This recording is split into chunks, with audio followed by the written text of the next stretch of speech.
This is my very humble, unassuming 2004 Honda Jazz. They wouldn't let me. Man's gal wanna come undress me. Now, I bought this car with the aim of making a fully follower-built car where all of the modifications have been 100% chosen by my audience. A little bit like I did with Boris the Micro. And after fitting the first couple of modifications like a Lamborghini exhaust and a flame kit, I decided that I wanted to take this build in a completely different direction. And it was all inspired by this TikTok comment which said to Civic Type R engine swap the Jazz. So with now a completely new plan, I decided to begin creating the performance version of the Honda Jazz which never existed, inspired by one of my dream cars, the Championship White EP3 Type R. And by the end of this video, after loads of modifications, you'll see the full transformation of turning this Honda Jazz into a Type R. Now, doing a whole K20 Type R engine swap is going to be one of the most challenging modifications I have ever done to any car, let alone this Honda Jazz. So the question is, am I going to physically, mentally, and financially torture myself and do a K20 Type R engine swap just because a TikTok comment told me to do so? Well, let me quickly show you something.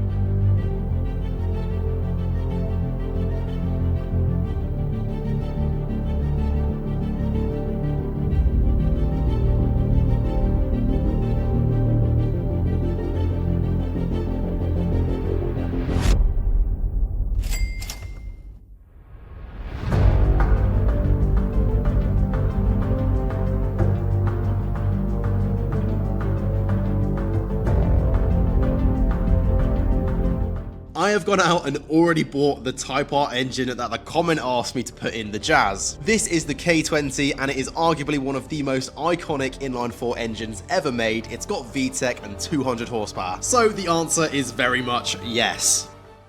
As I'm sure a lot of you know, the K20 engine doesn't belong in this car. So because of that, I've got to wait quite a while, a couple of weeks or so, on delivery times for the parts I need to make that engine fit in this car. And I'm also going to do a few modifications that you guys have suggested in the comment sections of my YouTube videos that I kind of agree the car needs. So this is the first thing I'll be fitting to the Jazz. It's basically a big Apple CarPlay screen, and I'm fitting it because this comment told me to do so. And I think it will help modernize the interior and also help us play our music. So let's get it fitted. So the first job was to remove the small trim piece that sits below the climate control dials. Then there were two bolts that were really far up into the console itself, which were actually really hard to see. So I used this mirror, which allowed me to undo the bolts, and then I could begin removing the whole radio unit itself. Now, getting the stereo unit free from the dashboard was only half the battle. There was a load of stuff I needed to unplug, and getting this unit free from all of the bits behind the climate control dials was actually the hardest part of this, but after a while I did manage to get it out.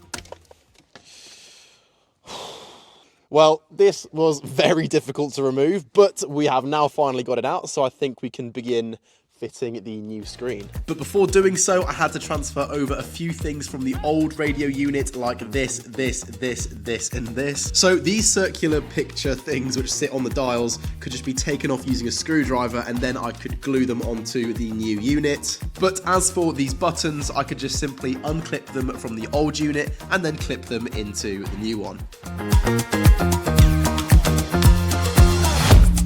So I started by fitting the screen trim piece first, and I had to bolt the white climate control box thing to the back of the trim piece, and then I could get on with the next job. So after quickly mounting the screen with the screws, I realized that there's only one wire that I actually needed to plug into the screen, and that the rest of the wires were all optional extras for if you had a reverse camera, for example. So I only actually had to plug in one wire. So I could then do the finishing touch, which is of course mounting the whole unit into place, and then I was finished. So the screen is working now. What do we think of that? This is definitely modernizing the interior very nicely. This looks so cool. We have our Waze on the left and our music on the right, so I can now finally play my music in this car, and also having Waze on that big screen is very nice as well. But now that's fitted and working perfectly, I can now move on to the next mod, which is the brakes. A lot of you in the comment sections of my videos have told me that I need to upgrade the brakes. and I agree, especially with this K20 engine that's going to be going in the car soon. So I've gone for these M-Tech discs and Mintex pads to fit to the Jazz. I think these are kind of a nice balance between cost and effectiveness. These are obviously drilled and grooved, which is going to help dissipate the heat, and these are also quite good pads for road and a bit of track use as well. So as for fitting these new brakes to the Jazz, the first thing, of course, was to jack the car up on some axle stands. And once the car was fully off the ground, I could then start taking off the first wheel. So the first thing to do was to slide off the brake caliper, and to do that I just had to undo two 12mm bolts. I could then take out the old brake pads. I then had to get out the breaker bar to undo the two 17mm bolts that sit behind the carrier, which keep the carrier on, and after those were undone, I could then remove the carrier itself. Then it was just the very easy task of taking off the brake disc, which ended up not being so easy. So there's only two things which can make a really simple job difficult. Firstly, a snapped bolt, and secondly, a rounded bolt or screw, and this is what we've got here. These are very rounded by me, but the previous person put them on so tightly, so I just couldn't get them off. So I'm just going to drill these out and hope for the best.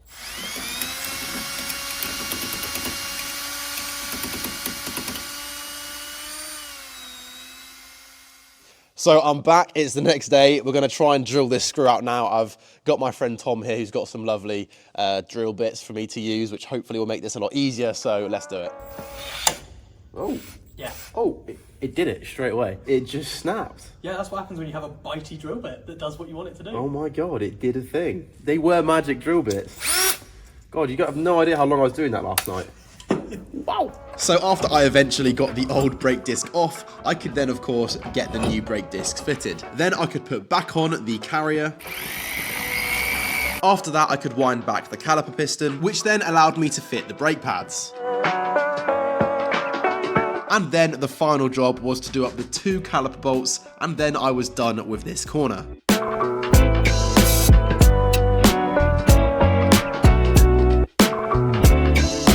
So now that that was done, Tom and I began with fitting the remaining brakes. I decided to take both of the rear brakes.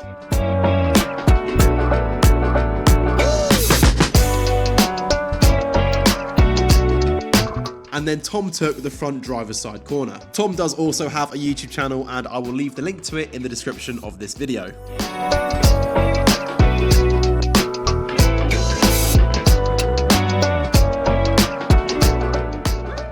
So after not too much struggling, actually, the new brakes on the Jazz are now fitted and they look so good. These brakes are literally so race car, and they are definitely going to help this car stopping power when the K20 is in. But now I'm going to move on to the next job. Now, the next job isn't actually something that someone has suggested to me in the comments of my videos. This is something I saw on a Facebook group, and it is these awesome JDM taillights. They are actually JDM. They've been imported from Japan, and I just think they look so cool. So when I saw them, I bought them. So let's get them fitted.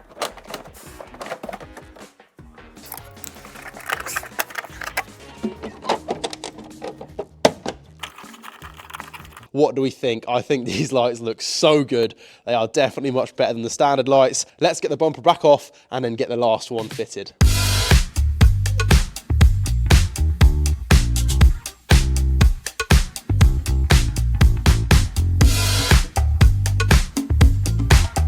So I've finished fitting the lights, and I have to say, I think they look really good.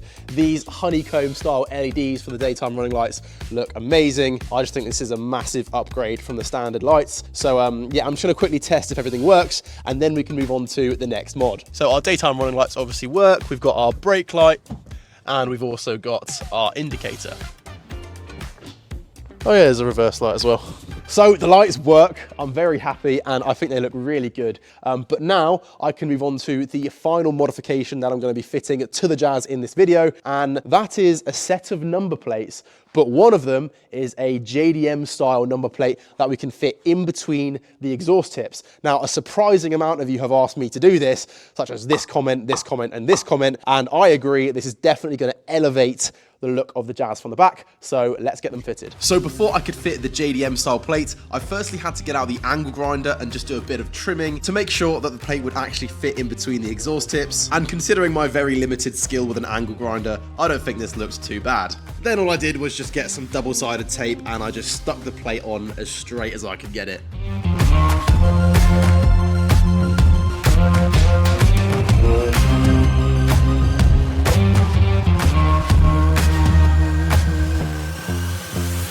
Well, it really is the little things, isn't it, that make a big difference. I think that number plate has massively made a massive difference to the way this car looks from the back. Now I can get on with the front number plate.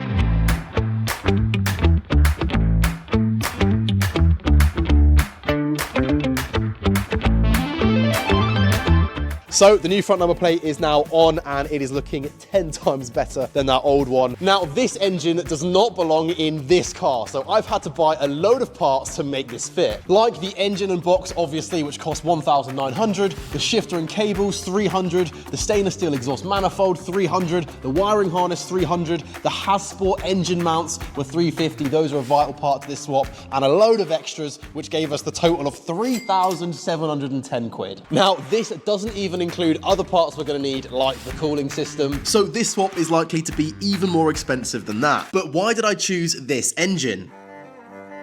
This is the K20, a legendary inline-4 engine found in a load of Hondas. With its 2-litre displacement, 200 horsepower and VTEC system, the K20 is one of the most renowned inline-4 engines ever built. The engine is known for its ridiculously high redline and rev-happy nature, alongside being absolutely bulletproof if treated right. So this is the perfect choice of engine to turn our Honda Jazz into an absolute sleeper. So without further ado, let's get the car into the unit and get started.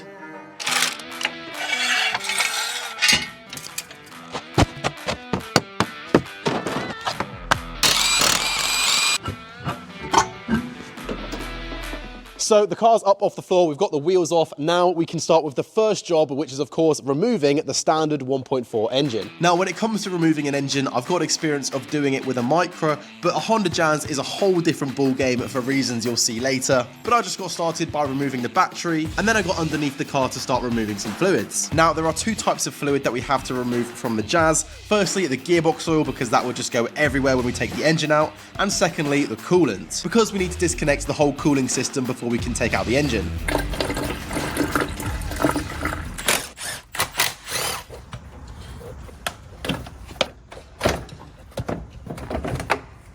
That's the dream. When stuff comes out like that. That is mate, we've already like halfway done, pretty much. So once I had removed the airbox, Tom and I started undoing everything we could get our hands on. That's the loom, that's the cooling system, that's vac lines, fuel lines, any earth wires, and practically anything that was connecting this engine to the car.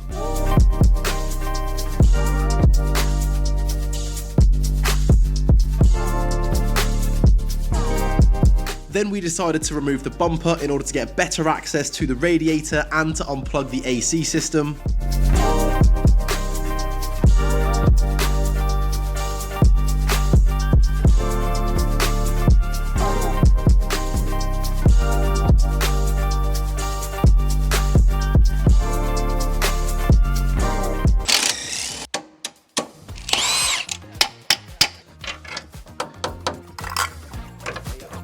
Now, as for actually getting this engine out, we're pretty close now. We've got the drive shafts out, obviously, and all we need to do is undo a few electrical connections and some lines, and then we should be able to undo the engine mounts and get this engine out. So as we disconnected the last of the electrical connections and the lines, and also one of the engine mounts, Tom and I came to a very scary realization. We were gonna have to take the engine out through the bottom of the car. So now there's only two things holding this engine in the car, we think. That is one engine mount, which is just there, and another engine mount, which is just there. Very easy to see. So basically the plan is now we're going to lift the whole car up using the engine crane, take the axle stands out from underneath, put the pallet underneath, lower the car down so the engine and the chassis of the car is resting on the pallet, and then we're going to undo the engine mount bolts, drop the engine, and then lift the car over the engine, which will then be sat on the pallet, if that makes sense. So we're going to give it a go. wish us luck. Now, what you're currently watching is my second ever attempt at removing an engine from a car. Now, even with a knowledgeable friend at hand, this is one of the most daunting and downright sketchy things I've ever attempted on a car, because this was nowhere near as simple as the engine I've removed from a Nissan Micra. Lifting the whole car above an engine is completely different and very scary. We just had to keep jacking the car up higher and higher to give us enough clearance to get the engine out. And when we thought we had enough, we essentially just rolled the engine onto its side, and then Tom and I could just drag the engine out from underneath.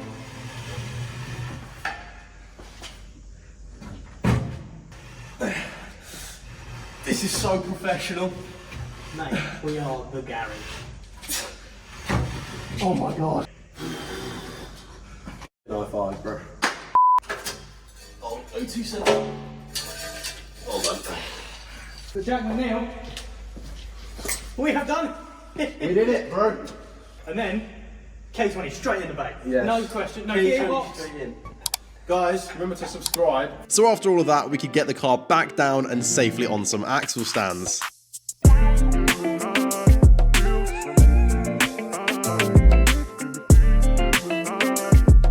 So it is now the next day, and I can confirm that the engine is out, but I can also confirm that was the most difficult thing I have ever attempted on a car, full stop. A massive thanks goes to my mate Tom for giving me a hand with that. I definitely wouldn't have been able to do it without him, but now I can move on to the next job. Now, as for what the next job is, a lot of you might be thinking, well, now surely you're ready to get the engine in the car, do some things up, then Bob's your uncle, finished. No. Not quite yet. We've got a load of things to address with this engine before we can get it in the car. A lot of you might have noticed, it doesn't have a gearbox on it. A lot of you have noticed in the previous video as well that this engine was looking very tatty, and it still is, and it needs a lot of love to make it look good enough for the engine bay of Rishi, the Honda Jazz. So we're going to do that now as well. We've got a few things we need to address inside the engine itself to make it run more reliably. But first, we are going to take off the cam cover and the inlet manifold, because we're going to take them for a bit of a sandblast, so that then I can paint the cam cover and also get a nice aluminium look on the inlet manifold as well. And I think it's going to make the engine look 10,000 times better than it is looking now. So let's get on with it.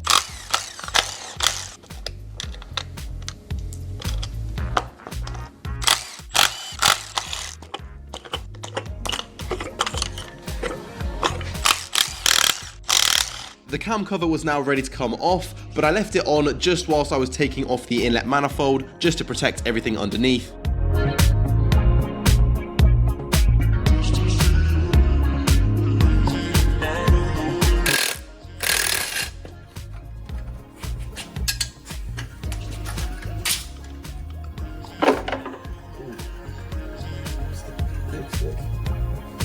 But after taking off the cam cover, Tom and I discovered something very worrying.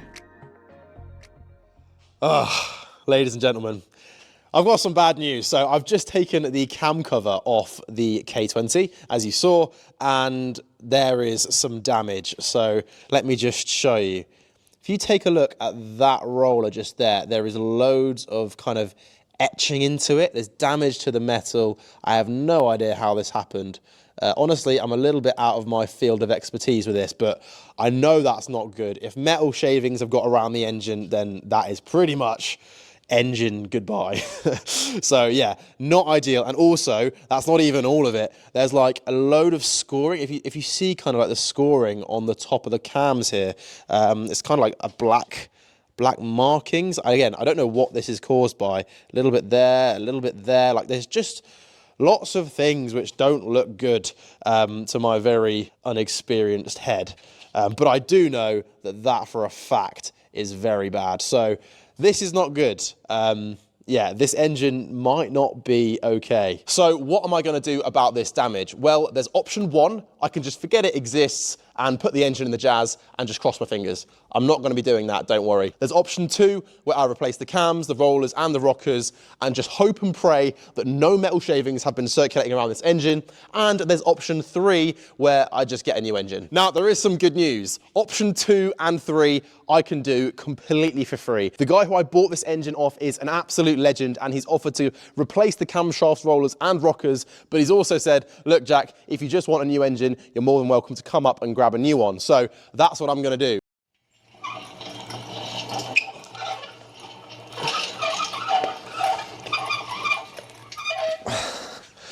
say hello to the new engine. This is another K20A from a facelifted Premier Edition EP3, meaning it has a lighter flywheel from factory than our other engine, and it has an AC pump as well. Now, I know what you're all thinking, this engine looks just as bad, if not worse than the previous one, but it is all about what's inside. So let's crack open this cam cover and cross our fingers and hope it's healthy.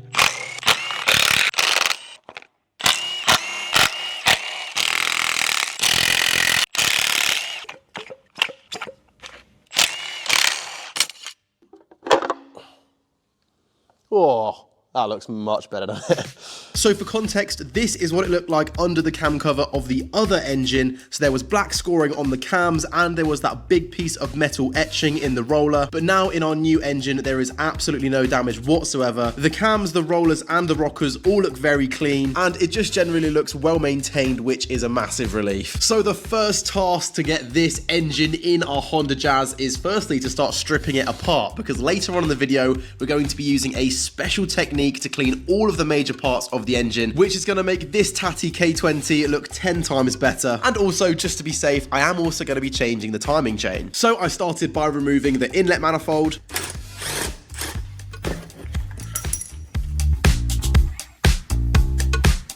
I also took back off the cam cover. I could then remove the oil and the exhaust manifold as well. Now, before attempting the first big job of this video, which is the timing chain, I also had to remove a few of the ancillaries.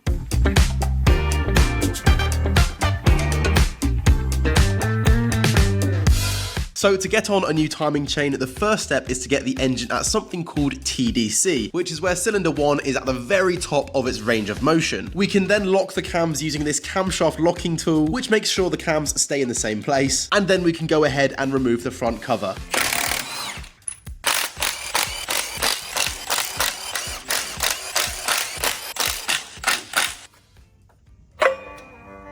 This is the timing chain. It's one of the most important parts of any chain-driven engine, and that's because the timing chain is responsible for when the valves open in relation to where the pistons are in the cylinders. Now, if we get this wrong and we don't time the chain up correctly, it would result in catastrophic engine failure where the valves would hit the pistons, and that would mean that the thousands of pounds that I've spent on this swap would be completely wasted. But we need to do this to make sure this engine is reliable in the long run, so we can't afford to get this wrong. Now, before removing the timing chain, we firstly took off the sump or oil pan, not only to give this a good clean later on in the video, but also to access and replace the oil pump chain as well. Then I could get on to removing the timing chain, the oil pump chain, and all of their tensioners.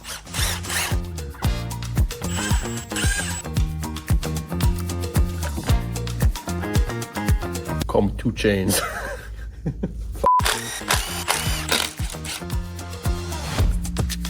Okay, so we're now at the point where all of the chains are off. That's the timing chain and the oil pump chain, and the tensioners are off. All the old stuff is down there, and all the new stuff is right here. So we need to put all of that on, and then we're gonna have a reliable K20. Before putting on the new parts, we had to scrape off all of the old sealant from the mating surfaces, and then I could get the new parts fitted. That's the tensioners and the new timing chain. But as for the oil pump chain, it turns out the new one I bought was a little bit too small, so I had to reuse the old one. But either way, we got the new timing chain on successfully.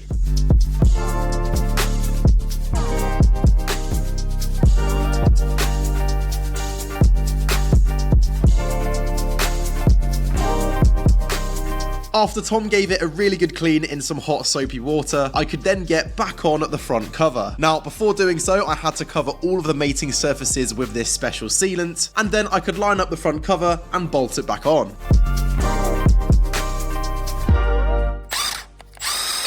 Tom and I then gave the sump a really good clean as well, and to get this back on, we essentially had to do the exact same process as we did with the front cover. So that's the sealant on, and then the bolts in.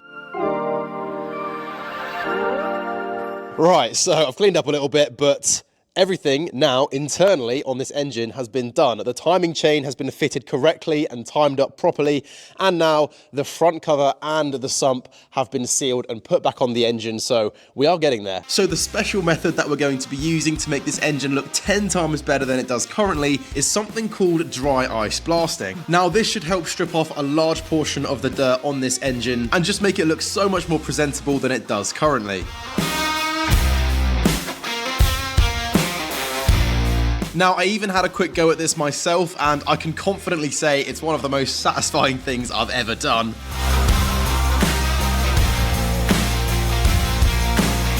But I then let the professionals get on with it, and I have to say, the transformation is just unbelievable. Now, these guys are called the Ice Blasters. If any of you want to get in touch with them, I'll leave a link to their website in the description of this video.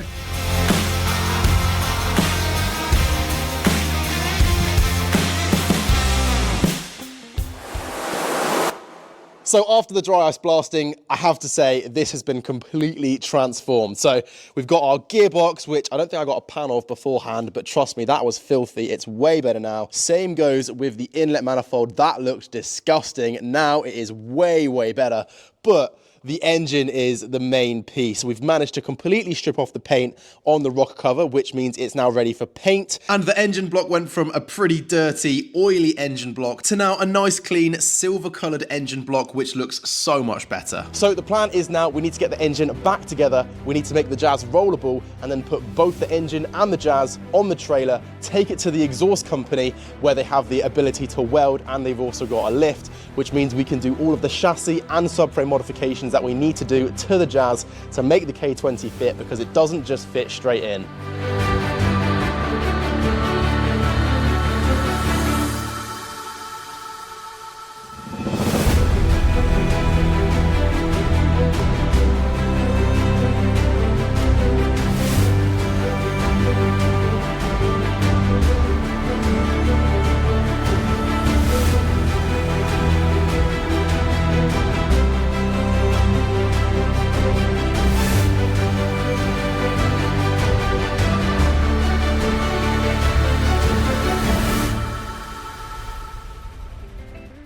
So after arriving at the exhaust company, the first job I got on with was doing something called a chassis notch, which is essentially just making a big hole in the chassis leg. Now the reason for doing this is to make clearance for the engine, as the engine bay of the Honda Jazz is simply just too small.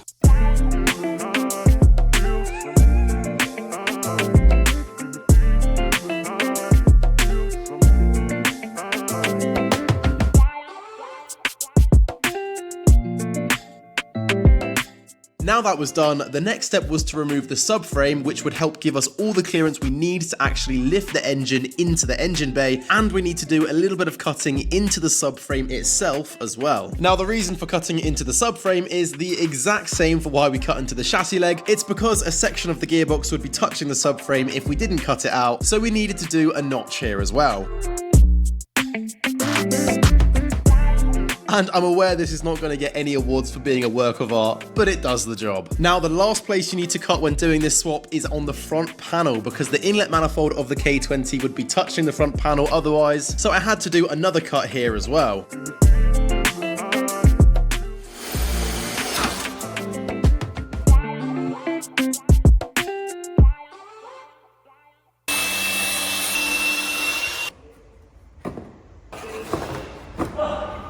Oh, and we got our, don't forget, clutch release bearing. Nice. So the next task was to fit our new Exidi clutch.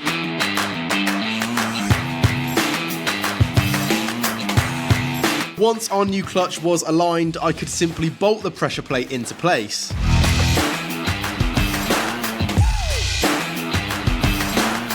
And then it was just a matter of getting the gearbox fitted.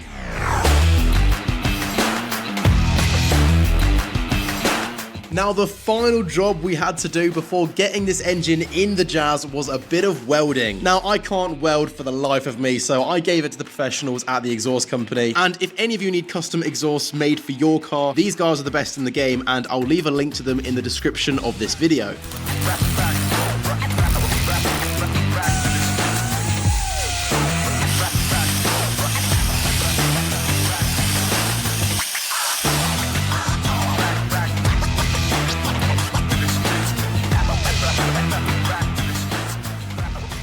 Right, so we're at the point now where the engine is ready to go in the car. We're really close. So we're going to use these new engine mounts from Hasport. So essentially, that's going to sit on there like that. And then that is going to sit on there like that. That's our first mount. And then our second mount is this one, which sits on top of there when the nuts are off. And then our final engine mount will be this one, which I believe will sit that's where it will sit. So yeah, we've got 3 engine mounts. We're gonna lift the car down, get the engine in. That's the plan. Yeah, we're close now.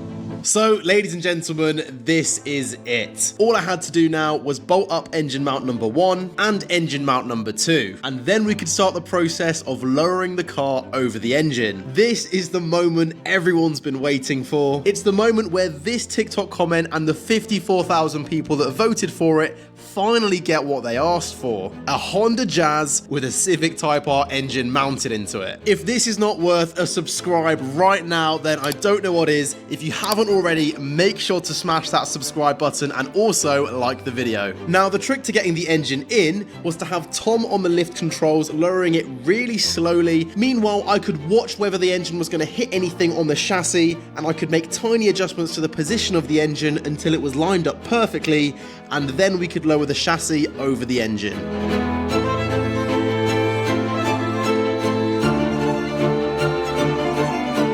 And once we'd done up engine mount number 1 and engine mount number 2, the engine was then in.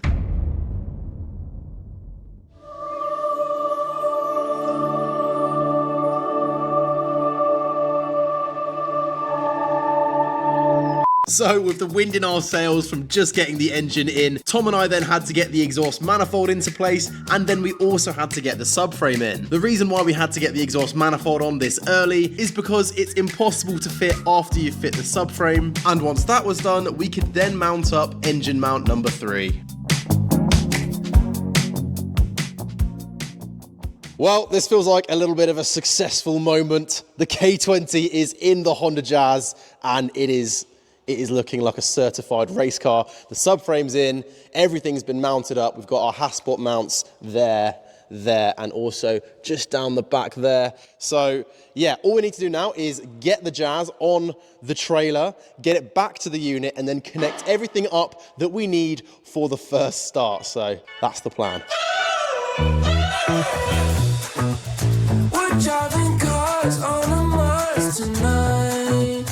We're blasting off to the stars tonight. We wanna go. Right, so the Jazz is now back from the exhaust company, and it is officially Operation Get the Car Started. I want this K20 purring by the end of this video, and I'm not going to leave this unit until it starts. So we've got a few jobs we need to get onto. The first of which I think I'm going to tackle is the wiring, and then we can move on to the remaining jobs. Right, so this is our K20 swap wiring harness, and essentially what we have to do now is a little bit of repinning or wire repinning from the standard Jazz body loom to these two little connectors here, so we can use things like the fuel pump. Now, essentially what this is doing is connecting the necessary parts of the body loom on the Honda Jazz to the new K20A ECU. Stuff like the rev gauge, the engine management light, and the fuel pump are all a part of the standard Jazz body loom, which all need to be fed into our new K20A ECU for them to function. Now, to connect the engine loom up to the ECU, Tom passed it through the firewall, which meant I could then get the necessary connectors from the engine loom and plug them into the ECU. So now the ECU was fully plugged in, we then decided to do things in a bit of a weird order. So the next job I decided to tackle was filling the engine up with oil, and then I needed to replace the old oil filter with a new one. So I need to take out the old oil filter now, and I think I can reach my hand down there. And we did undo it before, didn't we? So Yeah. I should, in theory. I've got it. This is a bit precarious. I've dropped it on the floor. So after what seemed like a long time, we did finally manage to get the oil filter in, but we definitely made it a bit more difficult for ourselves doing it after the engine install. Then we moved on to the next job, which was getting the inlet manifold on for the final time.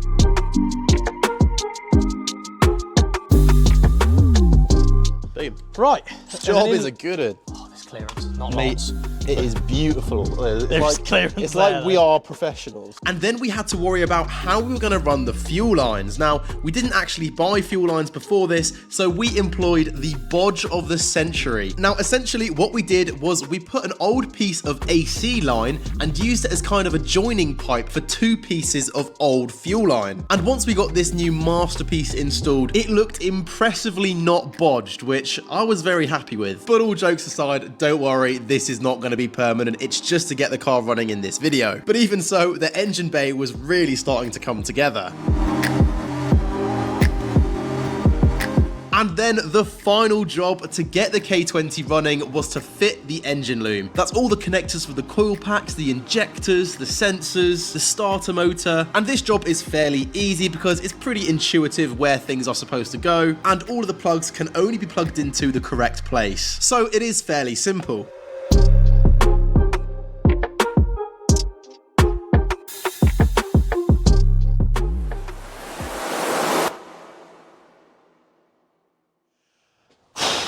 Right, ladies and gentlemen, we are about to try and start the Jazz for the first time since this engine has been fitted. I'm very nervous. I don't know really what to expect. We fit the bare minimum to this engine to make it start. There's no belts, no drive shafts, no cooling system. But in theory, with the loom and with the fuel line, this engine should now start. So we're going to give it a go.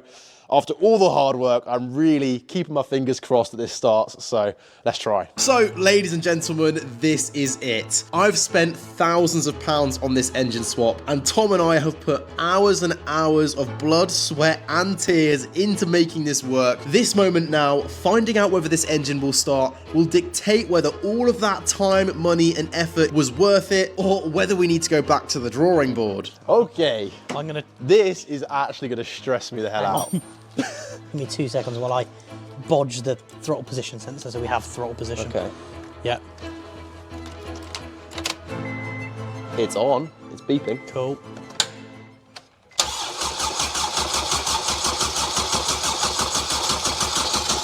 Well, it cranks. It cranks. That's good. That is good news.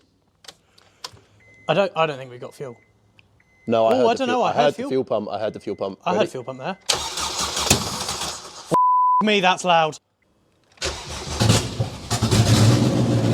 Yes! Yes! Fine. Come on. Yes! Yes! Come on. So good. Yes. Woo! Bro, it works perfectly. Also, you were at the wrong end. Fire came out the back of the I saw it. I saw the fire, yeah. Just leave him for a second. That's unreal. Oh my god. We have a K20 Jazz. My heart is genuinely pumping right now. And that's not just the monster. Mate, bro, yeah, the monsters died off about an hour ago. I saw the fire come out the back as well. That's crazy. It idled so bloody well as well. Literally, you and me did that. That's crazy. Mint, so we got the timing right. Oh, we did the timing right as well. So there we have it. Rishi, the Honda Jazz, is now officially part of the Type R gang. This is soon to be the Jazz Type R. It now has a working K28 engine. I'm absolutely ecstatic with that. Tom and I have definitely got the award for the most awkward high five, but either way, I'm so over the moon with this. This has been one of my favorite projects I've ever undertaken, and also the most challenging. We are a day or two's work away now from making this a fully working, driving Honda Jazz. So it's not easy to know which job to get on with first with the Jazz, because there are 1,000,001 things I need to do in order to get this car driving. But there are 2 things I think I want to start with. Firstly, the exhaust, and secondly, the drive shafts. Now, in the previous video, we got our stainless exhaust manifold fitted, but we don't have any exhaust connecting that manifold to our lovely Lamborghini rear section at the back of the car. So we need to get that connected up. And also, the drive shafts are going to be a tricky one because we need to do a bit of drive shaft rebuilding to make sure that the K20 drive shafts work with the Jazz hubs. So those are 2 big jobs. Let's get started. So to get these jobs done, Tom and I took the Jazz to the exhaust company. As I said earlier, the plan of this exhaust was to connect it up from the stainless steel exhaust manifold to our rear section, which sits in the boot of the car. So when building a custom exhaust, there are a load of processes that go into making a full system. You've got to cut a load of the stainless steel piping to the correct lengths, there's a load of measuring and mocking up, and of course there is a lot of TIG welding, which requires a lot of skill, precision, and experience.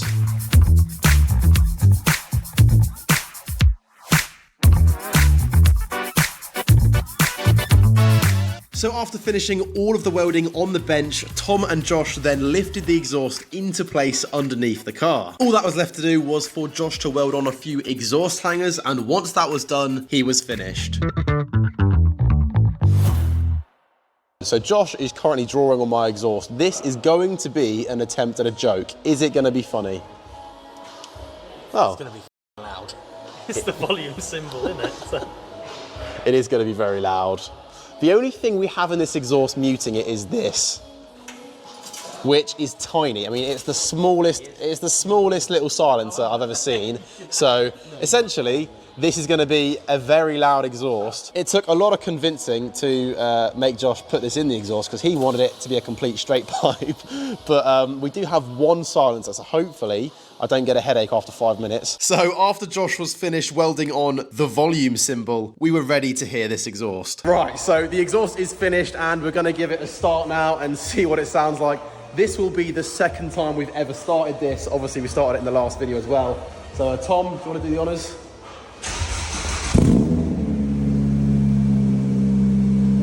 That is loud. Wait, it idles so well.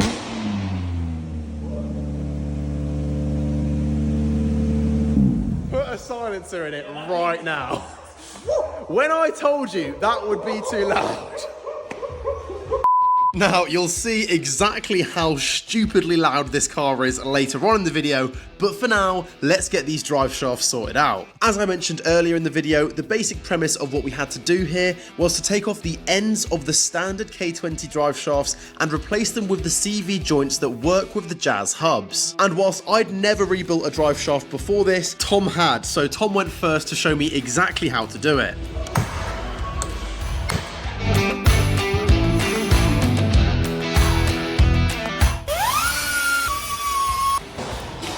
Satisfaction. Oh, that is brilliant. And then beat it off.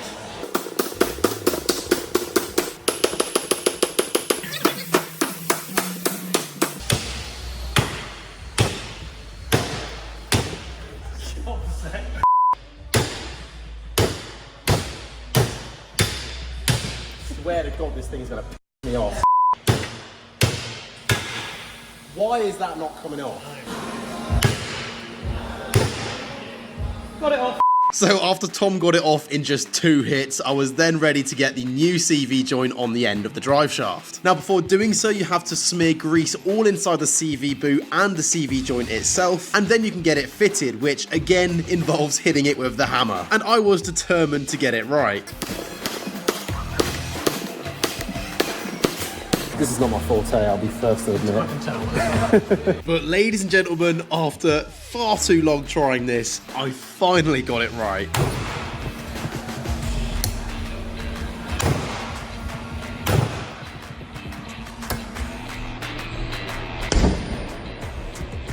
So after getting that CV joint on, we could then move on to the final job, which was fitting the clips onto the CV boot, and then I could breathe a sigh of relief because I was finally finished. That is my least favourite job I've ever done.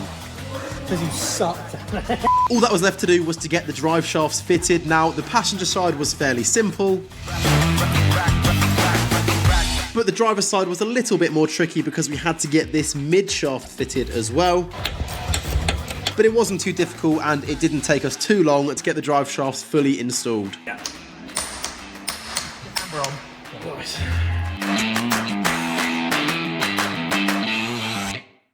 So that is now 2 big jobs done and 2 steps closer to getting this Honda Jazz on the road. We've done the drive shafts and we've done the exhaust, but now we can move on to the remaining jobs. Tom and I off camera have actually fit the auxiliary belt because it was an absolute pain to do and I really didn't want to film it, but that's now done, and we also have our alternator on as well. But now we've got to do a couple of things in the interior. So the first job in here is to sort out this wiring mess.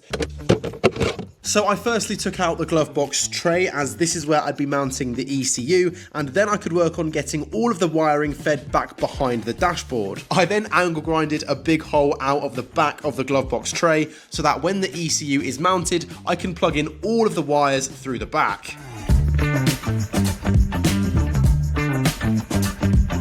Then it was just a matter of getting some double-sided tape, putting it on the bottom of the ECU, and then getting that fitted into the glove box tray. The last task to finish off this job was to get all of the wires reconnected into the ECU and then slide the glove box tray into place, and then I was finished.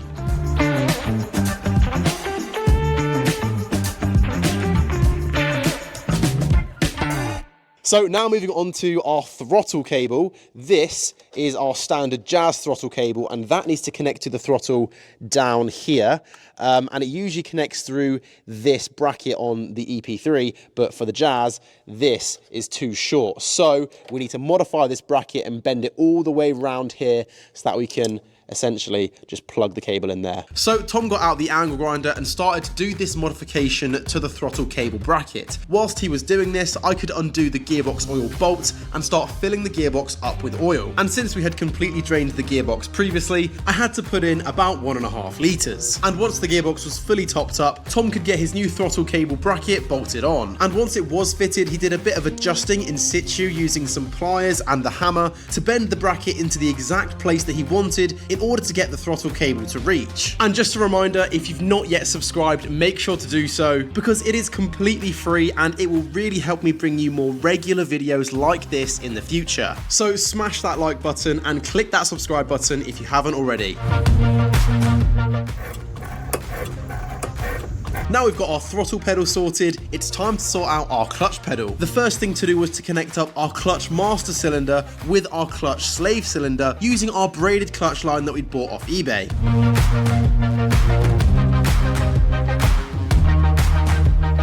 So our clutch line is now in. All we need to do is top this up with some brake fluid and then bleed the system. So to bleed the clutch system, I was on the pedal pushing it down and pulling it back up again, and Tom was on the bleed nipple making sure to open and close it to let all of the air out so that it was just brake fluid. And it only took us about a minute to get this system fully bled. So now when you press the foot down on the clutch, it engages the clutch slave cylinder and pushes our clutch lever, disengaging our clutch. And this is what allows us to change our gears when we're driving.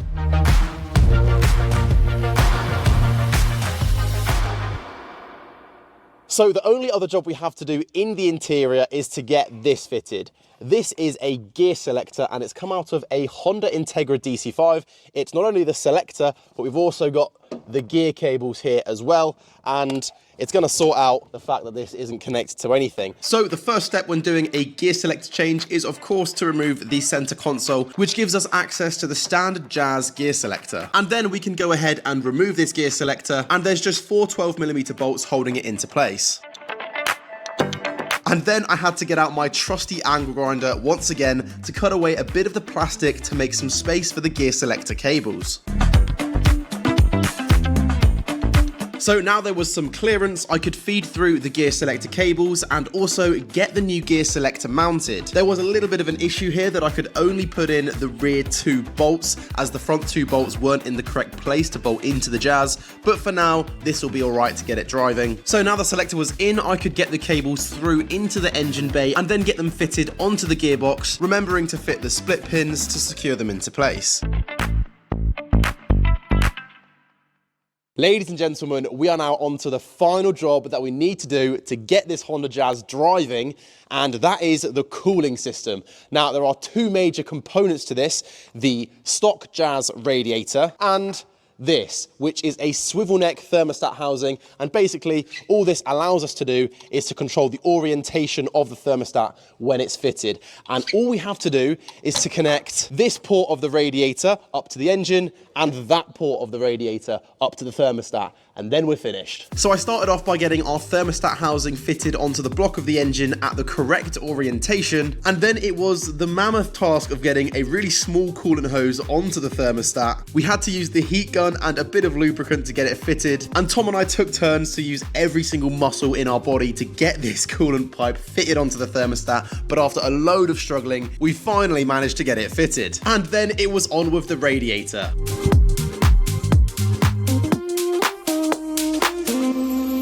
Then we could get the engine connected up with the top port of the radiator using another coolant pipe and the same process with the heat gun and the lubricant, but this one wasn't as difficult. It was a bit easy to get on there. Now, some of you might be wondering what we did with the heater matrix pipes, and for the sake of the first drive, we've just looped them behind the engine, but we will be connecting these pipes to the heater matrix later down the line.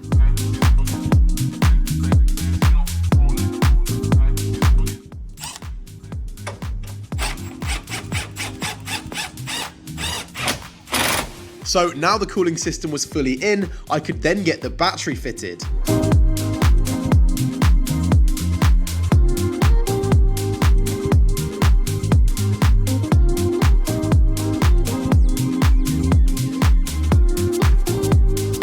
And then the final job was to fill the car up with coolant and then bleed the system. Right, ladies and gentlemen, it is finished. Absolutely every job that we've needed to do has been done, and now all that's left to do is to start it and run it up to temperature and see if anything breaks. So I'm keeping my fingers crossed. Are we ready? Yeah.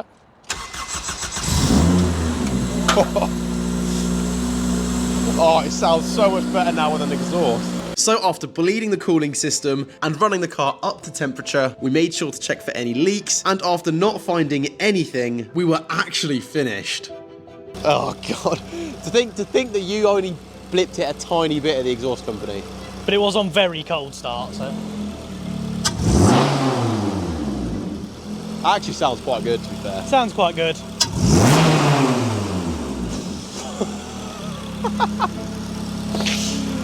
Oh my God. That's loud. That is loud. So the bumper is back on the Jazz and we are ready to take this car for a drive to see if it works. So me and Tom are about to take this out for the first drive. Everything now is testing. That's the clutch, that's the gear selector, that's the engine, that's the brakes that we fit in like the previous video, the M-Tech brakes. I'm not even tried those. This car has not been driven at all.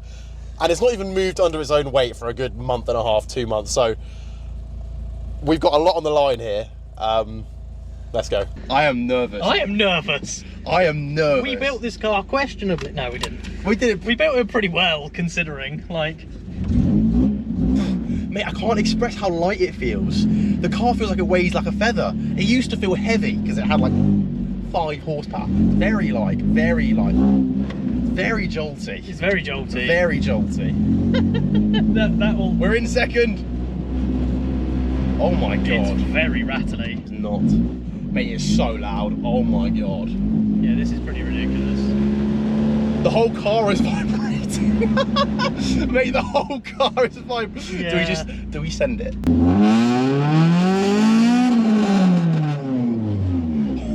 It's very loud. It is so loud. Yeah, mate. that's way too loud. We need to fix that. It is so loud. This is the loudest car I've ever driven. Full stop. It's so Honda-y. Like, I'm not shaky yet. Bro, I am a bit shaky. Was that full throttle back there? Or? No. I was going to say, it didn't feel like it. No, it wasn't. But it proper does get into tech, doesn't it? Oh my God. In the tech bar. Bro, this is insane.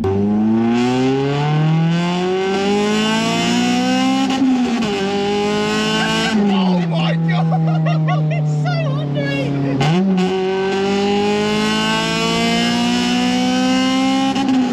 Oh my God. We have not tested these brakes, Jack. my god, you me up. Oh, this is so ridiculous. This is, bro, it is rapid.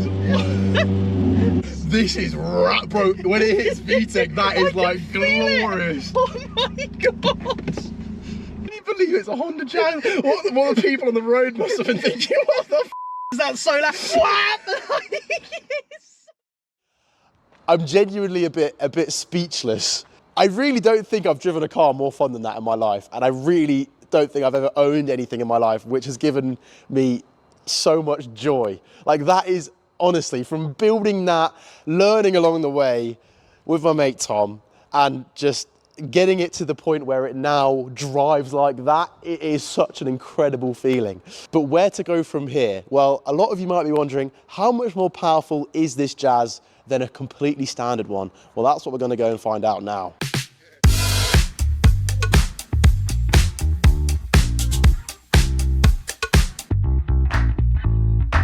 So we are now here at RGS Motorsport, and as you may notice, to my right is our K-swapped Honda Jazz, and to my left is a completely standard Honda Jazz, which is owned by my mate. He calls the car Vomit, and it is basically just a completely standard car. So what we're gonna do now is get Vomit on the dyno, get a power reading for the completely standard 1.4 Honda Jazz, and then we will get Rishi the Honda Jazz on the dyno and see exactly how much horsepower has been gained from this engine swap.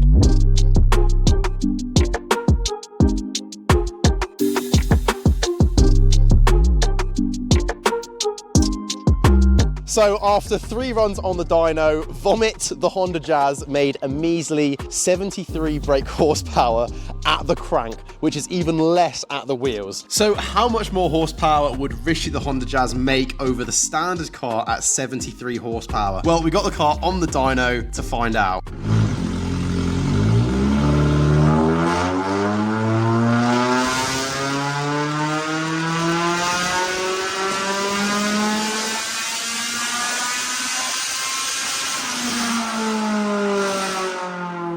So after 3 dyno runs, the Jazz made 200 horsepower at the crank. Look at that graph. You can see exactly where the VTEC kicks in. That's insane. It will be a little bit less at the wheels, of course, but 200 at the crank, I am so happy with that. I now have a 200 brake horsepower Honda Jazz. So it's official, Rishi the Honda Jazz now makes 2.79 times the horsepower of a standard Honda Jazz. I'm calling that 3. This car now makes triple the horsepower that it made standard, which I'm very, very happy with. And a massive thanks goes to the guys here at RGS Motorsport. They got me in on the dyno at extremely late notice. And if you guys need anything performance related for your car, whether that's restorations, remapping, or any dyno runs, then make sure to contact RGS Motorsport. They're really nice guys here. I'll leave the link in the description of this video. Now, unfortunately, before we start transforming the Jazz into the Jazz Type R, there is something I need to address. So we are going to be removing the famous Lamborghini exhaust. Now, I know a few of you might be upset that I'm taking away arguably this car's most iconic feature, but the reason why is that I just want to be able to drive and enjoy this car. I currently can't because this exhaust is so loud. It vibrates the whole car because it connects to the chassis as it comes into the boot, and it also leaks exhaust gases into the cabin, so it's probably quite unsafe, and the police probably aren't a fan of this either. So yeah, it just needs to go. So I've brought the Jazz back here to the exhaust company to get a new bespoke custom exhaust made for the car. And the goal with this is not only to quieten down the exhaust to make it more bearable, but also to reduce that raspy noise that comes from these engines to give the car a really nice, satisfying exhaust note. So the current exhaust has a stainless steel exhaust manifold. It goes through one silencer and then straight through into the boot. Our plan with this exhaust is to leave the midsection as it is and create a new rear section with 2 new silencers.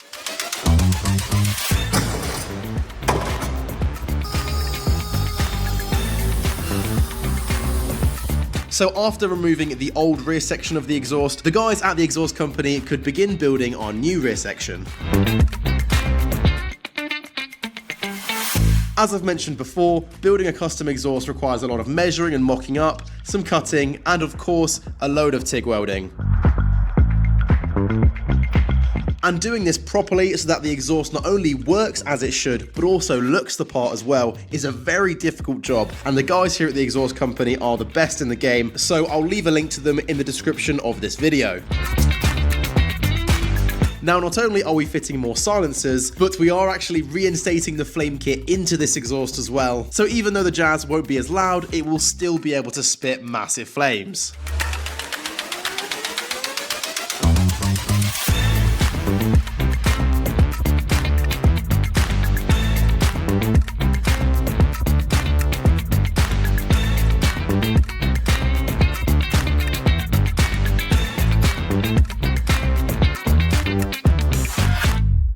The exhaust is now done, and just take a look at how awesome this is. So starting from over here, we have our stainless steel exhaust manifold coming through. We've got our small silencer here coming through to a big silencer, which the exhaust gases pass through twice. So that almost acts like two silencers.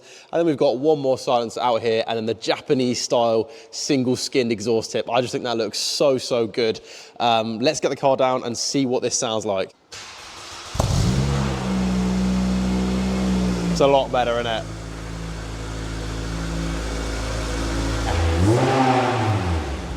That's so much better. 10,000 times better. And it looks so good as well.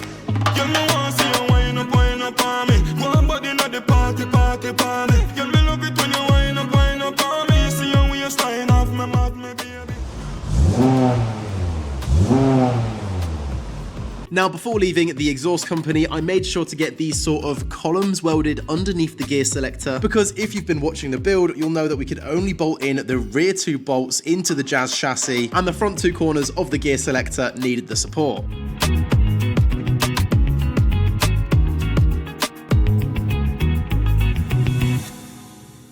The Jazz is now back from the exhaust company, and we are ready to start modifying this car to turn it into the Jazz Type R. The first thing I'm going to attack is the interior of the Jazz. These interiors look very basic, and they look like a grocery getter or an economy car. They do not look like a Type R model, which is what we're after. So I've bought a few modifications which I think are going to completely transform this interior.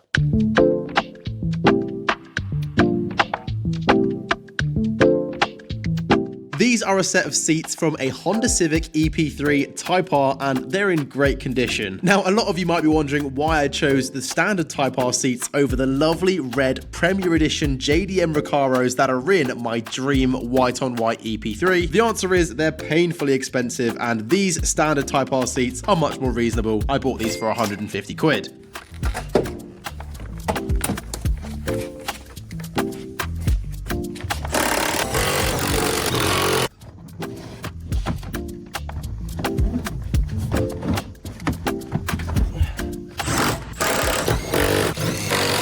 Now, as much as it looks like it, these seats don't just bolt straight in. We had to do a fair bit of modification to make these fit, but now they're in, I think these seats look amazing.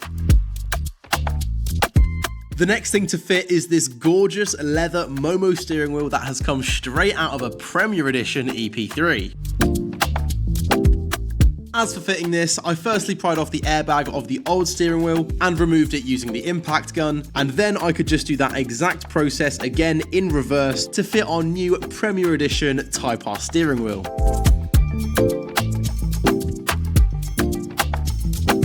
So this EP3 Type R gear knob is the final mod for the interior, and I really think it's these little things that make the difference.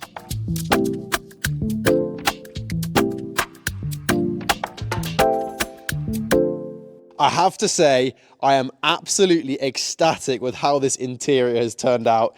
It looks so good, and in my opinion, the party piece really is this steering wheel. This leather Momo steering wheel out of the Premier Edition EP3. It just looks so good.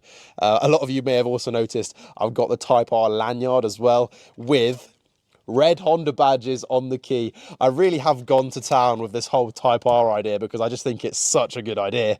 But now let's move on to the mods for the exterior. Now, when the Jazz was released, there were two main separate specs that you could order. This Jazz, which is like the basic Jazz, and then the Jazz Sport. The Jazz Sport came with a really cool body kit, like a front bumper, rear bumper, and side skirt combo, which makes the car look 10,000 times better. And I've bought that body kit. And not only did I manage to find the kit, I got it in the correct colour as well for just £200. Oh my God, I can't believe you caught me on the phone with him. And as for fitting this body kit, the bumpers are dead simple. There's just a few bolts and screws holding in the standard front bumper, so we could go ahead and remove that quite quickly. Well, you know, Angel. And before fitting the new bumper, I'll also be fitting these beautiful new headlights, because as many of you have pointed out in the comment sections of my videos, the current headlights are looking pretty tired. Too long. What did you think would happen when you're cold to me? Turning back to back, the nights were so empty. Yeah, clothes they smell so fine, body was. Before getting the new bumper on, there were a few things I had to do, like fit this gorgeous red Honda badge in replacement of the standard one. And a lot of you might have seen this coming, but this car wouldn't be complete without a Type R badge on the front grille. It's when they're crawling home begging. I don't think so. As for the rear, it's a fairly similar process to the front. The bumper is very easy to remove with just a few screws and bolts holding it in. And I am also going to be removing the aftermarket taillights, which I fitted in a previous video, because as I mentioned earlier, the goal with this car is to make it look like what I think a standard Jazz Type R would have looked like from the factory if Honda had ever made one. And to be honest, I thought they'd grow on me, but I've just never really liked these lights since fitting them. You were amazing, you know that. So take the blame, you were never mine. The final parts of this body kit to fit are the side skirts. Now, these do require a bit of drilling and some lining up, but after a bit of persistence and some help from Tom, we were able to get these side skirts fitted.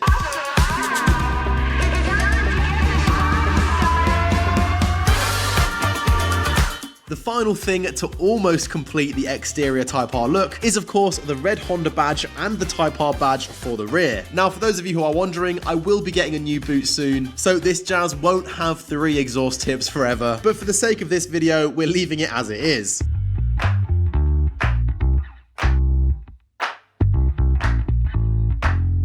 I think this body kit has absolutely transformed the Honda Jazz. It now looks mean. It now definitely looks like a certified Jazz Type R. I love this body kit. The skirts, the front bumper, and the rear.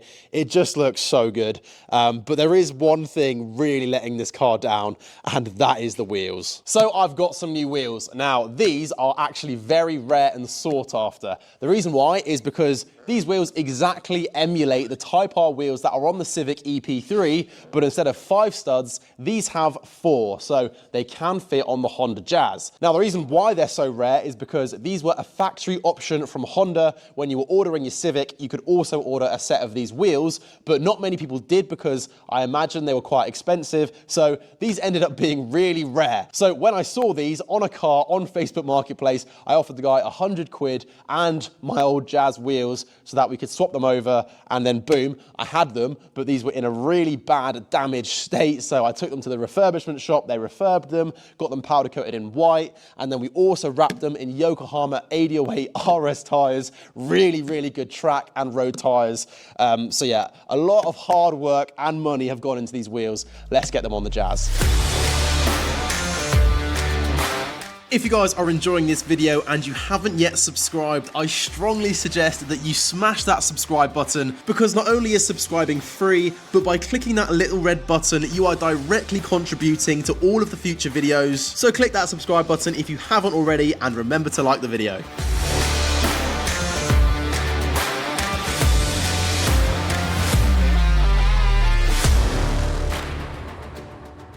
honestly, the wheels just make it. All of the effort I went to get these wheels, to get them powder coated and to get the tires on there, it's just so worth it. This car now looks like exactly what I think a Jazz Type R would look like if Honda ever made one. And I think we are getting pretty close to emulating the style of my dream EP3 with this car. Now, the next mod we're fitting to the Jazz is the most expensive, most significant mod we fit to this car so far, except for the engine, and it's gonna allow me to enjoy driving this car, especially around a track.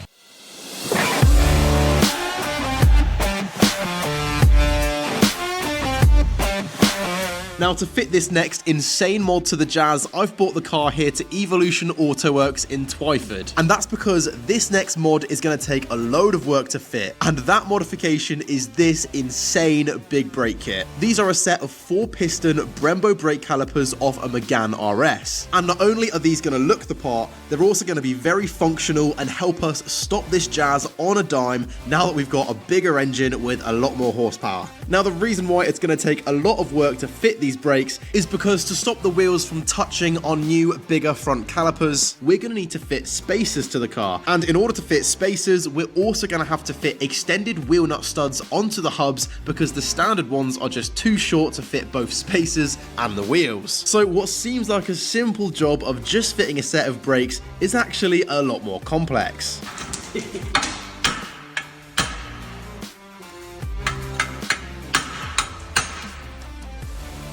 So Adam from Evolution Autoworks is going to be tackling the job of getting the extended studs fitted to the Jazz. So he started off by changing the studs on the rear hubs.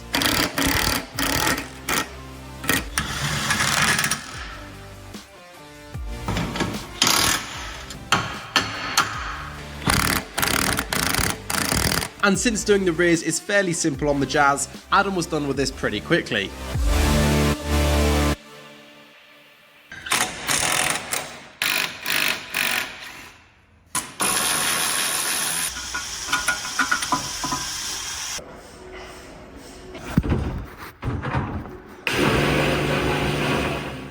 Now, fitting extended studs on the front is a lot more difficult than the rears, and that's because you need to have and know how to use a bearing press. So whilst Adam got on with doing that, Tom and I could get on with fitting the new rear brake calipers, which are just standard calipers that have been powder coated in the exact same red as the new fronts.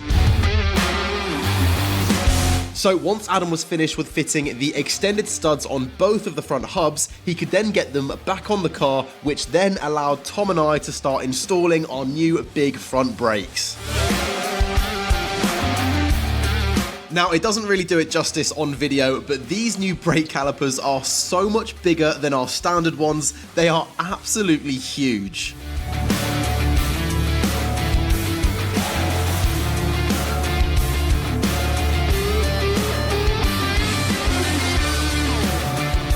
After getting 15mm spacers on the front and 5mm spacers on the rear and then the wheels back on, Adam then got the Jazz on these red alignment tables to give the car a string alignment. Now, a string alignment is basically where 2 strings are strung on either side of the car and carefully centered to the chassis centerline in order to give a point of reference so you can measure the toe angles of each wheel individually. And this is not only going to help the car handle better, but it's also going to stop it from going through tires quicker than it should.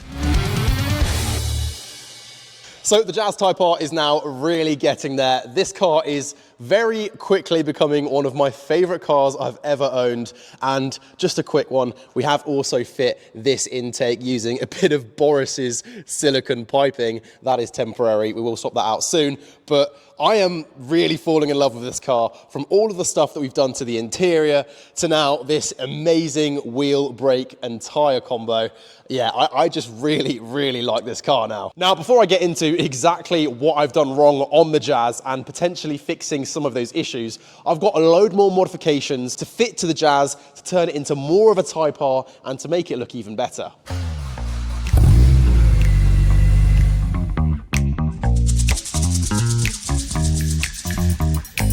So the first thing I'll be fitting is this Jazz Sport instrument cluster. Now, I really did want to fit a Type R instrument cluster into the Jazz, but unfortunately, after a lot of research, that is very difficult to do. So our next best bet is the Jazz Sport instrument cluster. Now, not only does this look way better than the standard one, it also revs up to 8,000 RPM, unlike the standard one. So this makes a lot more sense for our high revving Type R engine.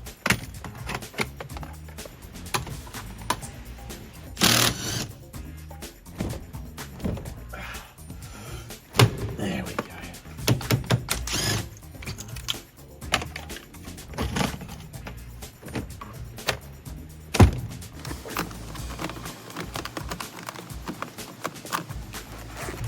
Yeah, this one looks so much better, doesn't it? So much better. So much more professional. Why? I don't know why it looks tinted though, doesn't it?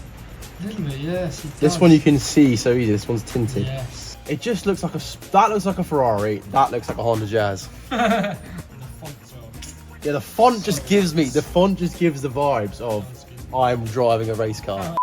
So I've got some bad news. Unfortunately, as you can see here, the connections for the Jazz Sport cluster and the standard Jazz Sport are completely different. So my lack of research on this has really bit me in the bum. I actually haven't done any research as to whether this one is going to work, so I suppose we'll find out.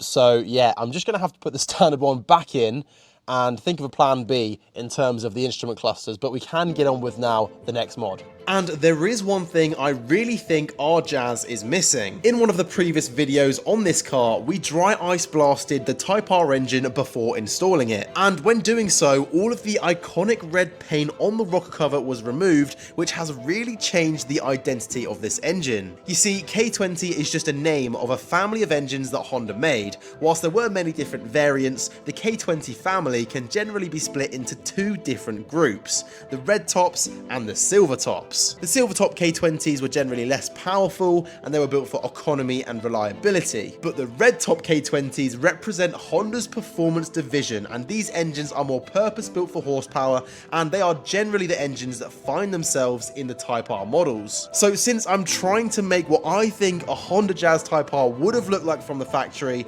painting the cam cover wrinkled red is an absolute must. So the first step to get this painted is, of course, to remove it.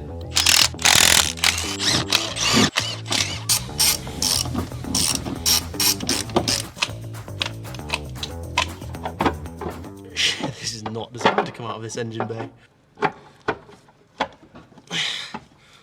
on, my son. Oh, that is so close.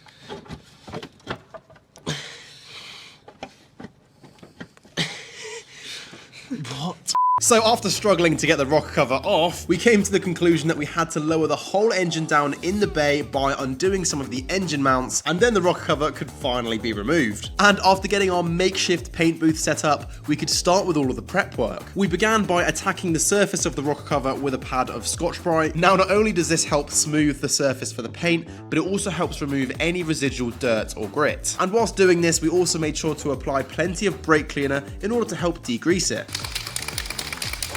Then I could start applying 3 heavy coats of the wrinkle red paint in a crosshatch pattern as stated on the instructions, but as you're going to see, this didn't go to plan.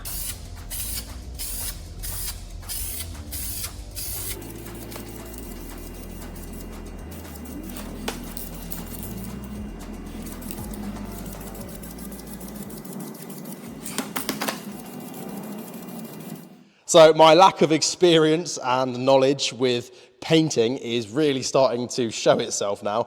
This is a terrible job. As you can see, there are loads of dribbles going down.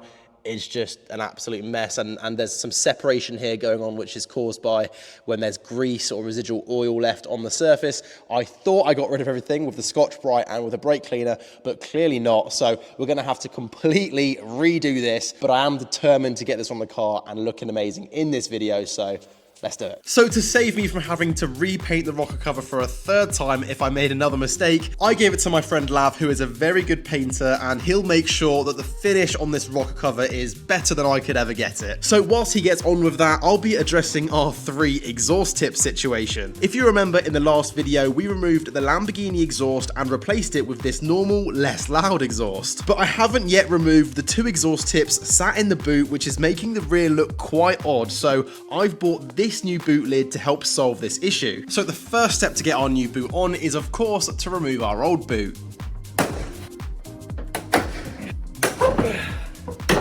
Ow!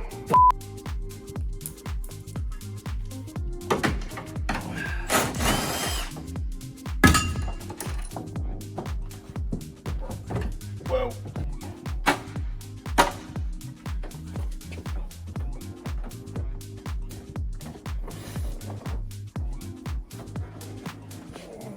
So that is one tailgate or boot successfully removed, and here is our new one. I've managed to find one in the exact same silver as the Jazz, so it is color matched, but it is missing this little section here. So we are gonna have to swap over that section from this boot, which is also good because we get to keep this Honda badge, and then we can put that onto our new boot and then get it on the car. I'm really excited to see what this looks like because I just think it's going to be so much cleaner. So to remove the trim piece, there is one bolt behind and then a few clips you have to push through, and once you've done that, you can just pull the trim piece off.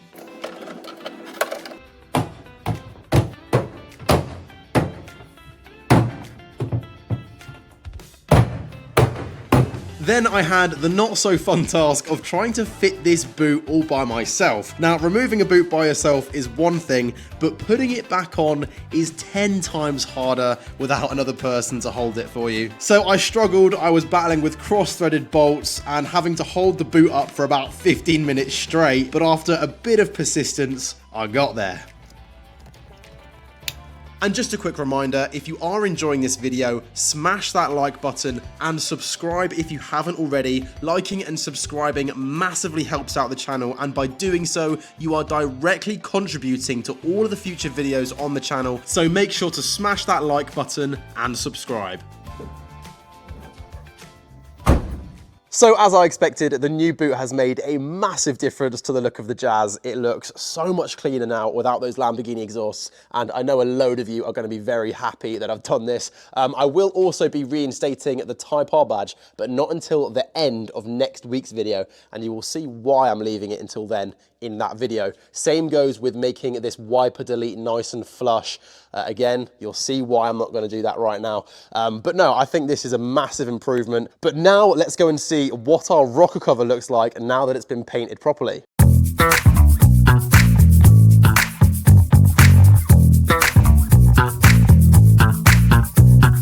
Just take a look at how awesome the finish is on this rocker cover. It looks amazing. You can see the wrinkle red finish on there, and that is the standard OEM paint finish that would have been on these rocker covers from factory. So this looks as OEM as possible, and it looks so, so good. Lav has done an amazing job with painting this, so let's get it on the car.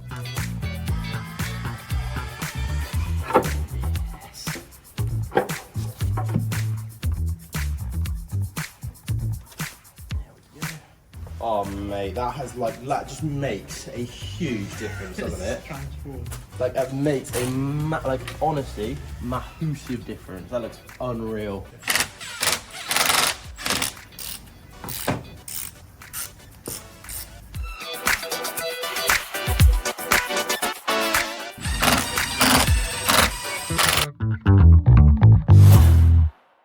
Well, we've got everything back together in the engine bay, and just take a look at how awesome this is. I am so over the moon with this rocker cover. It makes it look more of a Type R, which is obviously what we're after, and it has definitely added a lot of horsepower for sure. I'm so happy with this. A lot of you guys said we needed to do this rocker cover. Now we've done it. It looks amazing. These upgrades are slowly but surely making the Jazz so much better. Now, as I mentioned in the last video, this Honda Jazz is really turning into my dream dream build. Every single modification that we add to it, like the engine, like the suspension, like the amazing brakes we put on there, the tyres, this rocker cover, the Type R interior, I'm just falling in love with it the more stuff that we do. Now, a prominent feature on my beloved white-on-white EP3 Type R is the tinted privacy glass on the rear windows. So the guys from D5 Graphics have come down to help us tint the rear windows on the Jazz and also tint the taillights. Tinting is a pretty intricate process where a piece of tinted film is applied to the inside of the window using a water-activated adhesive. Now, you'll often see tinters applying the film to the outside of the window first, and that's what the guys from D5 Graphics were doing here, which is just to cut the film into the correct shape. Once that's done, it can be applied inside, and after a bit more wizardry, the window tints were complete. Then they moved on to tinting the rear taillights using a slightly different process, and then we were finished. Now, I'm going to be completely honest here. I absolutely love the window tint on the Jazz. I think it emulates the privacy glass on the EP3 really well, and it looks amazing. But I'm not really the biggest fan of the light smoke on the rear lights. I thought I'd really like it, but after seeing it on the car, I just don't think it suits it. D5 Graphics did an amazing job with the install. It's an absolutely perfect install. I just don't think it suits the car personally.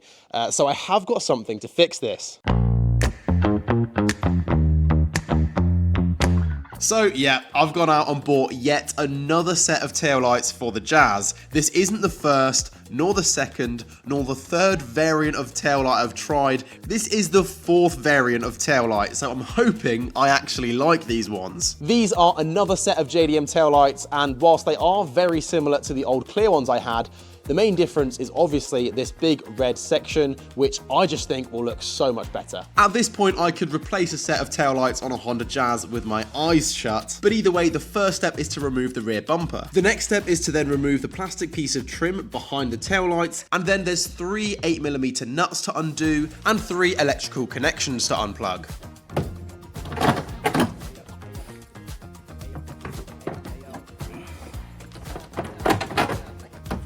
Once the new taillight was in, I could then plug back in the 3 electrical connections and do up the 3 8mm nuts and finish off by putting back on the plastic trim. Then it is just a case of doing that exact same process again on the other side.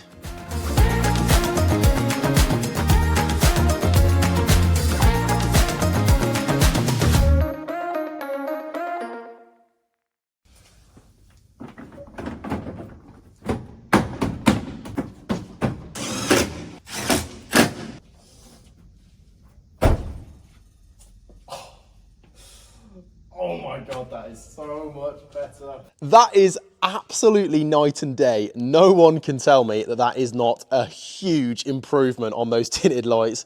This is exactly the look I was after. It's so Japanese, it's so fitting with the whole theme of the car.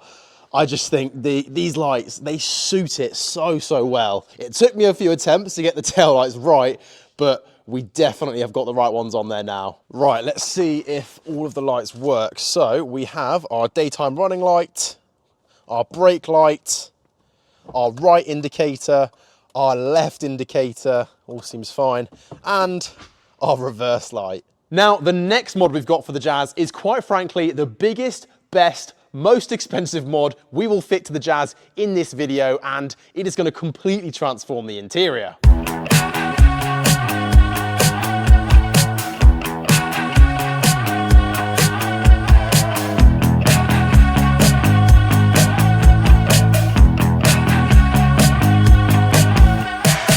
This is a completely retrimmed Jazz interior, and doesn't it look fantastic? We've got front door cards, rear door cards, and the party piece, in my opinion, the rear seats with the black and red Alcantara. This looks so good. To get this final product, we essentially had to take all of these pieces out of a Jazz Sport, and then I took them up to Nottingham to Lewis at Project 7 Customs, where he got all of the grey material that's kind of on the inserts of the standard Jazz Sport interior, and he replaced that with the red Alcantara that you can see now, and it just looks so good. So let's get this fitted. So as you'd imagine, the first step to get our new door cards on is to remove our old ones. And to do this on the rear door cards, there's just 2 screws behind the armrest, there's 1 screw behind the door handle, and then the rest is held on by clips. Once the old door card is off, I can get the new one fitted by just doing the same process again in reverse.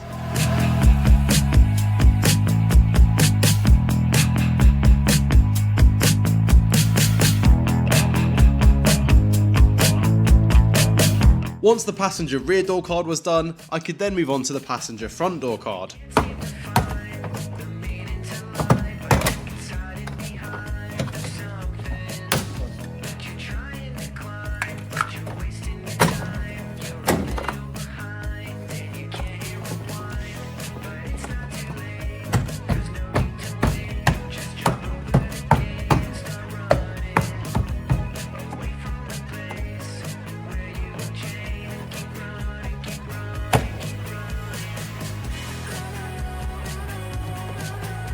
After the passenger side was finished, I could get on to doing all of the driver's side door cards.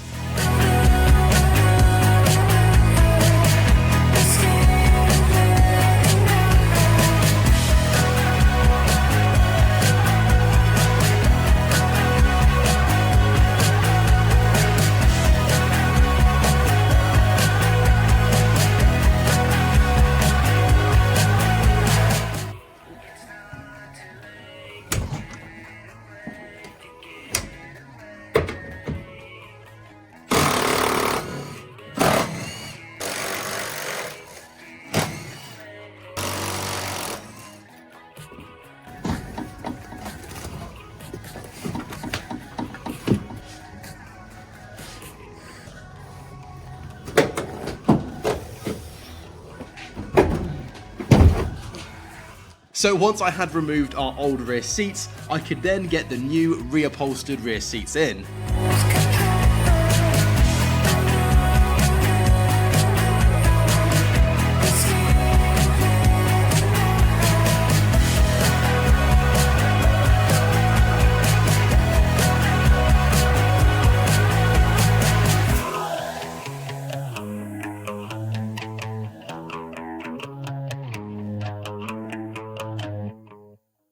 Well, I have to say, this looks unbelievable. I am beyond happy and over the moon with how this turned out. It looks like a genuine Jazz Type R now, even in the back. The only thing that does slightly bother me is that the red on the front seats is ever so slightly different to the red we've got here.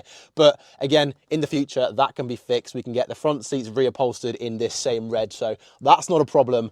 But I am just so happy. I mean, it looks like a Jazz Type R. This car, it just keeps on getting better and better. So I've now finished fitting all of the modifications that I planned on fitting to the Jazz in this video, but now we can move on to addressing the big issues. At the beginning of this video, I said, I think I've made several serious mistakes when doing this engine swap, which might mean I have to redo the whole thing. So what was I talking about there? What have I done wrong? And what do I plan on doing to fix these issues? So I think I'm gonna start with the small problems and gradually work my way down to the big problems. The first issue I've been experiencing is to do with this, which is the standard Jazz throttle cable. Now, functionally, there is nothing wrong with it. It does work fine, but this throttle cable is not meant for this engine. As you can see, when it's fitted, it kind of comes over our rocker cover, which I think looks pretty gash. So the plan is to get a longer throttle cable, route it all the way around the engine, and then we will have a nicer looking engine bay. And to do this, I've bought a second-hand EP3 Type R throttle cable and also a brand new throttle cable bracket. So fitting a new throttle cable on the Jazz with this engine in is actually surprisingly easy. All I had to do first was remove the old throttle cable bracket, and then I could fit the new one.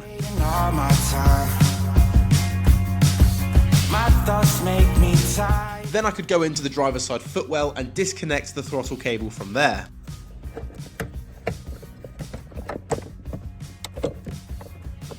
The next step was to pull the throttle cable out through the driver's side footwell.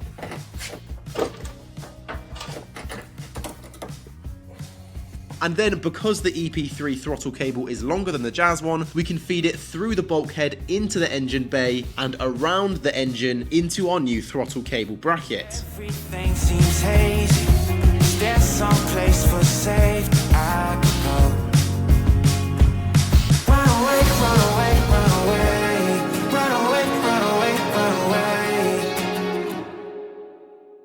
That is one EP3 Type R throttle cable successfully fitted to the Jazz, and it works and it looks way better. That is the only small problem that we can fix in this video though. The rest of the problems, instead of me explaining it, let me show you.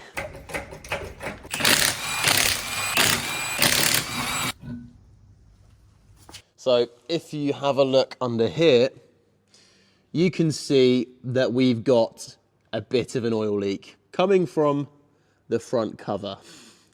So as you can see on the drive shaft there, very oily, bit oily there, very oily here. Not ideal, but that is not where the bad news ends. If you have a look at that pulley, that is our water pump. And if I can get the right angle on it, I can show you that that pulley, when going around corners, crashes into the chassis leg. That pulley. You can kind of see where it hits. So what on earth are we going to do to fix these problems? Well, the good news is that in theory, these issues aren't too difficult to fix. With the front cover oil leak, all we have to do is take off the front cover and reseal it properly and put it back on so it doesn't leak any oil. As for the water pump pulley, all we have to do is make a little hole in the chassis leg and weld it up, something called a chassis notch, which if you guys have been watching the whole series, we've already done on the passenger side chassis leg and the subframe. So they're not too difficult to do, but the big bump in the road is that both of those problems require the engine to be back out in order to fix. I wish I could tell you that is where all of the problems end, but it's not. Because if you guys remember, in part 2 of fitting this engine into the car, I fit a new timing chain with the goal of making the engine more reliable. Now, whilst we did get the timing right, I fit a 70 quid non-genuine timing chain to this engine, which is a big no-no. I learned that after the fact. So unfortunately, I'm going to have to redo the timing chain as well with a genuine Honda timing chain. And whilst I'm at it, I'm going to get a genuine oil pump chain as well and swap that over. All of these issues would have been a right pain if I wasn't already planning on taking the engine out. And that is the plan. It's been the plan ever since installing the engine. I knew it would have to come back out because, as all of you know, I've said it loads in my videos, the goal with this build is to make it just like my dream white on white JDM Honda Civic Type R, which is painted in championship white. Now, I was thinking we could wrap it, but to make this car look like a genuine Jazz Type R, it needs to be painted. And to do so, the engine needs to come out. So we can fix all of these issues when the engine's out for paint. So it's not that big of a deal, but it is still something I will need to address, and it is definitely adding to my workload. But before we can get this car in the paint booth and spray it that beautiful championship white paint job, we've got a load of prep work to get on with. Pretty much the whole car has to be stripped, all of the exterior surfaces have to be scotch brighted and sanded down, the engine has to be removed, we've got to primer some sections, fill in some of the dents with some filler. This car is going to take a fair few steps back before it can take any steps forward. Luckily, I won't be attempting this paint job by myself. I've recruited my good friend Lav, who is an exceptionally good painter. He's got over 20 years of experience in the field, and he'll be guiding me through the process, doing all of the hard jobs which require all of the skill, and also providing all of the equipment that we need to actually get this done. So without further ado, we could begin the strip down by firstly removing the bumpers.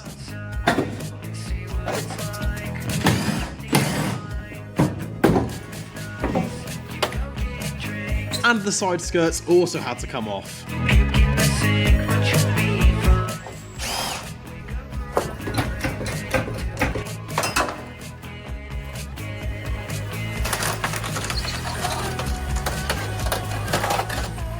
The next thing to tackle was removing all of the beautiful interior that we had fitted in the previous video and trying not to damage it on removal. That included all of the door cards and the seats. Nope.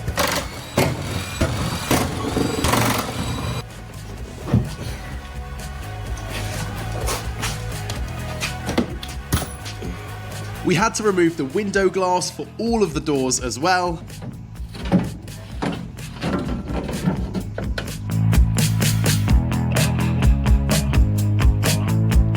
And that then allowed Lav to remove the door mirrors.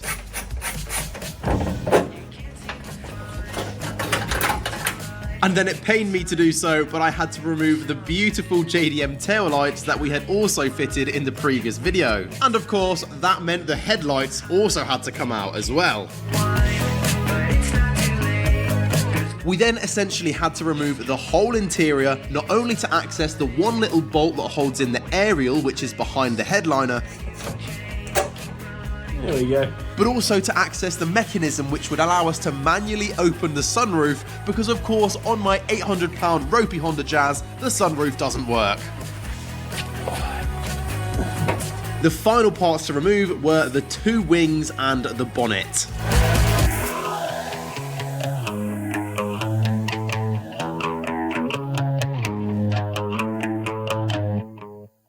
So that is the strip down done. This is step one of the paint job. We've taken off a load of the body panels like the bonnet, all of the bumpers are gone, all of the lights are gone, that's the headlights and the tail lights.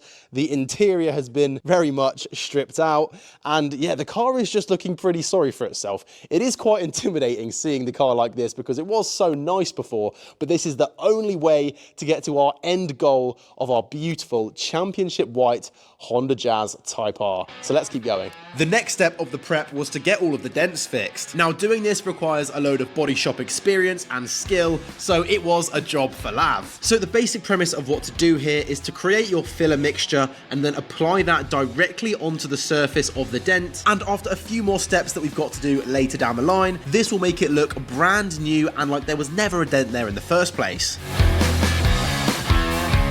So whilst Lav got on with that, I had the very long, boring job of rubbing down all of the door shuts with a pad of Scotch-Brite. Whilst this doesn't take a whole lot of skill, it is a very important job to make sure that all of these surfaces have been rubbed down properly to make sure that we don't have any issues with paint adhesion. And I am not exaggerating when I say we were at this for hours. Lav was filling in the dents and I was Scotch-Briting the door shuts for what seemed like eternity, but it had to be done. Once we were finished with this, Lav then took his sanding block and sanded down all of the areas where he had just applied the filler to help smooth these areas down.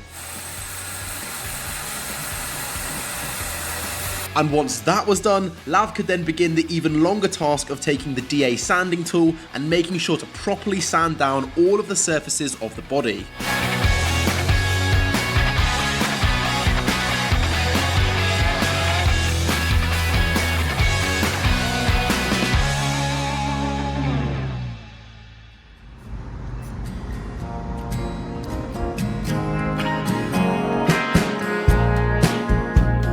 So we are now well past the point of no return. The car is almost unrecognisable from what it looked like at the beginning of this video, and we still have more prep to do. The reason why we've brought the car outside is to apply some high build primer to the areas of filler which we've just put on the car. And to do this we had to mask off all of the other areas of the bodywork. Living, and still you burn your side.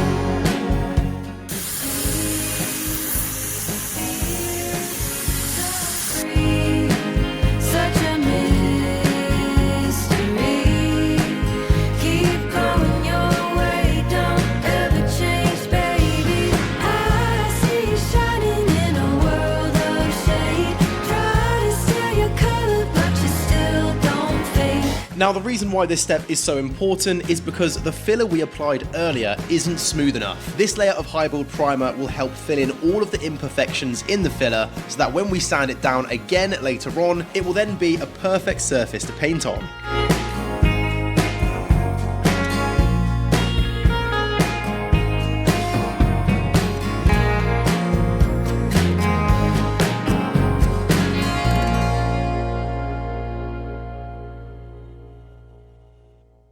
So I was just about to attack this area which we primed yesterday with this 320 grit sandpaper, but apparently it is very easy to ruin. If you get the edge of the block digging into the primer, that can completely ruin it and mean we've got to redo the primer, and you can kind of as well ruin this line that's kind of going down the car if you put too much pressure, and just it's something which can very easily be mucked up, and I am not going to try it, so I'm going to leave Lav to do this whilst I prep a bumper.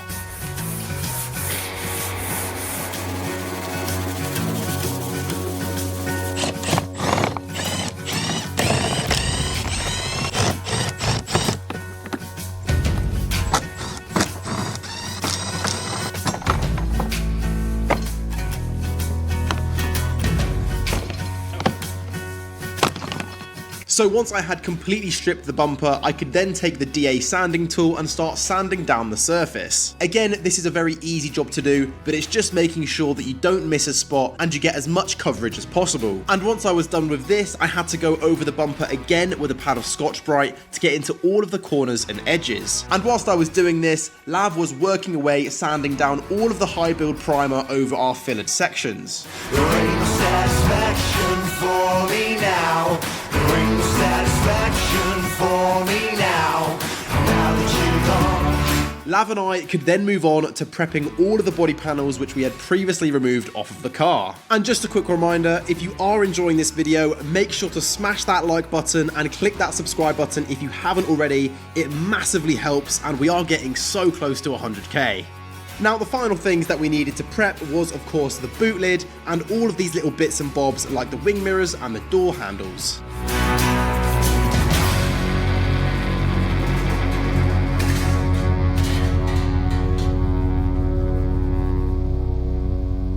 Something else we have done to make the end product of this paint job even better is a proper wiper delete. Now, basically, Lav has done some trickery here, and I didn't get it on video, but he put a piece of sandpaper and this special super glue which gets really warm, and then he's put some filler over the top, and when that gets sanded down, it will be completely seamless, and the end product will just be, you won't even notice there was ever a wiper there. So that is really cool, and I can't wait to see what that looks like when we're finished. The next task was engine removal, and to do this, we got the Jazz on the back of a trailer and took it to the exhaust company. Now, the reason why I have brought the Jazz back here to the exhaust company is, of course, because these guys have loads of ramps, which makes taking the engine out 10 times easier. But before we get on to doing that, I've got something to show you. This is a super rare JDM spoiler off a Jazz Type S, which was only released in Japan, I believe. It is different to the UK spec Jazz Sport spoilers. It is just way cooler, and I had to wait a few weeks to get it imported from Japan, but we've now got it, so we do need to get this prepped up and we can get it painted and get it on the car later on in the video. But first, let's get the engine out. So as for removing this engine, it shouldn't be too difficult. I started off by draining the coolant from the bottom radiator hose. Oh god, oh, that's going terribly wrong. Then it's just a matter of methodically taking everything off and disconnecting everything. So I had to remove the battery, I had to take off the intake, and also completely remove the cooling system, so the radiator had to come out as well. I also had to disconnect our braided clutch line from our clutch slave cylinder. I could then move on to removing the inlet manifold.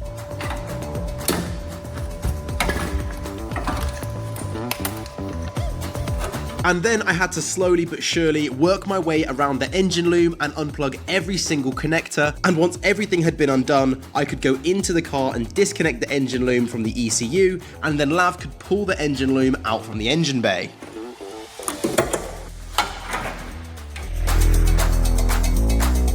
The final thing to do before getting the car up on the ramp was to remove the gear selectors.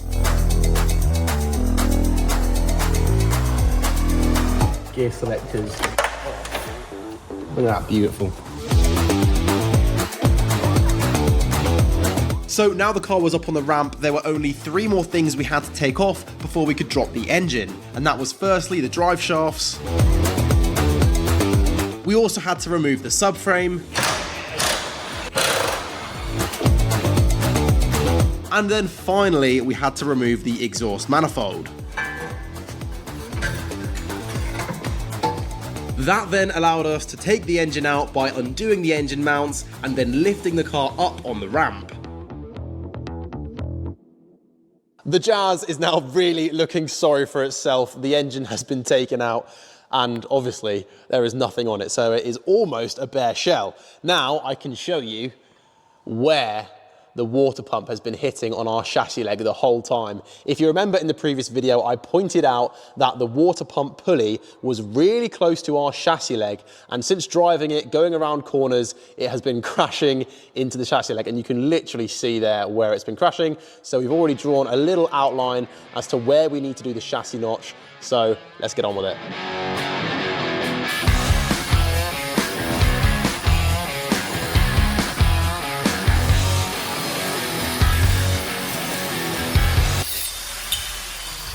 There we go. Whew. That tingles.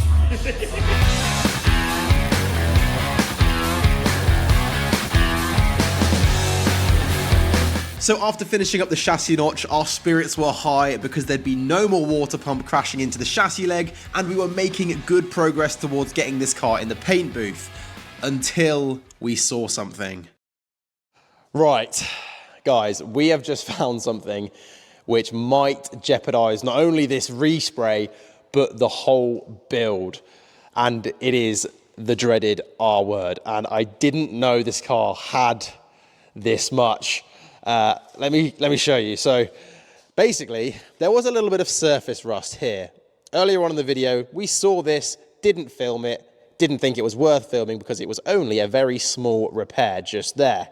Until we peeled back this arch lining to uncover quite possibly the biggest hole in my Honda Jazz ever.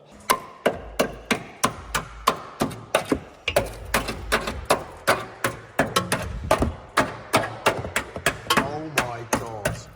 Oh my God. Oh no. Oh dear. Oh, that is a big hole. Oh my God. Oh, we've got a poorly Jazz. And to make matters worse, it wasn't just this passenger side sill which was completely rust ridden, the driver's side was arguably even worse, so we now had two ginormous holes in my Honda Jazz the night before it was booked in to go to the paint booth. Luckily for me, Lav doesn't only have experience with painting, he also really knows what he's doing with rust repairs. But it doesn't matter how experienced you are, getting these rust holes fixed at 7:30 PM the night before you need the car to be perfect is a massive undertaking. And because I literally couldn't help with this because I would be completely out of my depth, all I could do was prep up the new spoiler with a pad of Scotch-Brite whilst Lav frantically works to try and get these rust holes fixed. And I just had to cross my fingers that he could somehow pull it off.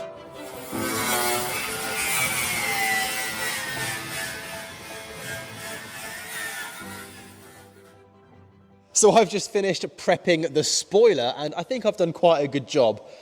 But as if by magic, Lav has already finished welding up our sills, not only on the driver's side, but also on the passenger side as well. Mate, you are a legend. So now that the rust crisis was averted, we could move on to the final job that we needed to do before we could get the Jazz in the paint booth, and that was stripping down the engine bay and getting everything Scotch-Brighted and ready for paint.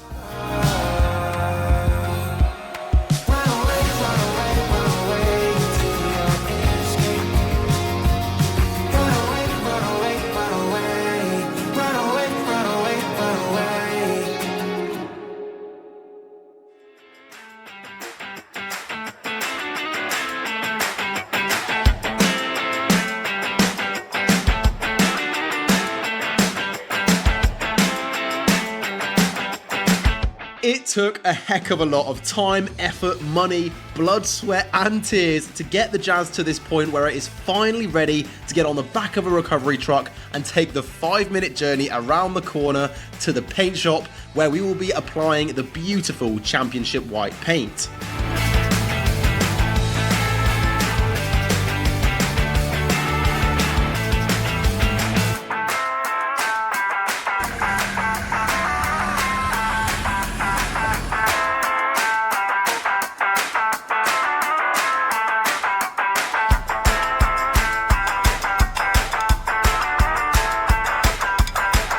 So we've got the Jazz in the paint booth, we have all of our parts lying along the floor, and this is the biggest paint booth I have ever seen in my life. It's absolutely massive, and this does turn into an oven, this whole place. But yeah, we are ready to get started with the painting process. So firstly, we've got a bit of degreasing to do, then some masking, then some more degreasing, then some priming, then some base coating, and then some top coating, then some clear coating.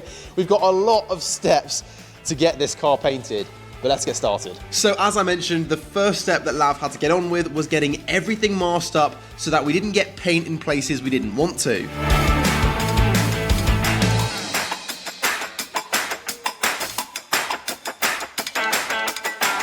We also had to get all of the body panels which we had taken off the car masked up as well. Lav then had a great idea to use tin foil to mask up everything else that was left in the engine bay. He then got all of our parts hung up or laid out ready for paint. It was then my job to make sure that absolutely every surface was degreased. Now, this isn't a very difficult job, but it is very important to make sure it's done properly, because if not, it can cause some major issues down the line. The final step before Lav could begin applying paint was to go around the car with an anti-static gun. This essentially gets rid of all of the static charge, which helps to stop any dust or dirt particles from sticking to the surface. Once that was done, it was finally time to apply the primer layer.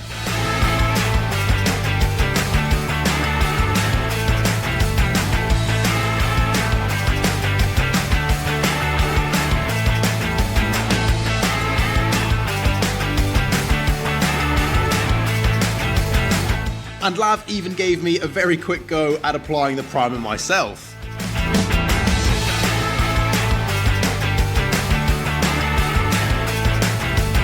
We then let the primer dry for a while, and once it was ready, Lav could then begin applying our beautiful championship white paint.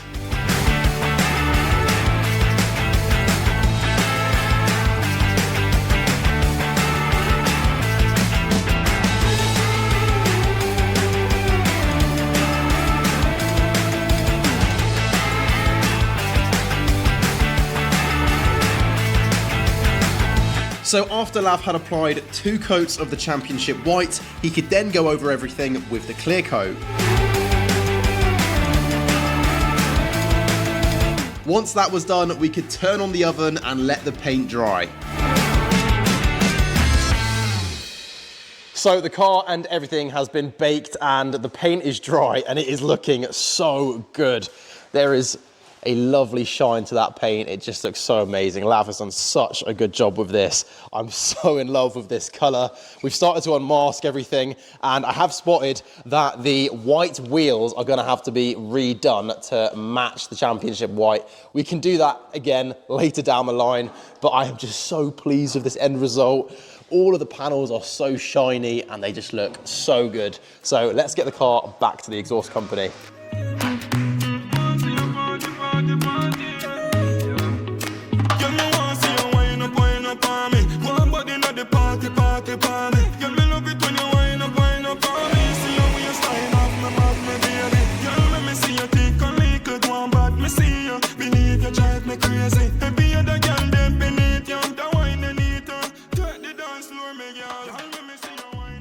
So it is now the next day, and seeing this car again in the flesh, it looks fantastic. I'm so over the moon with this paint job. I'm hoping you guys can start to see the vision now.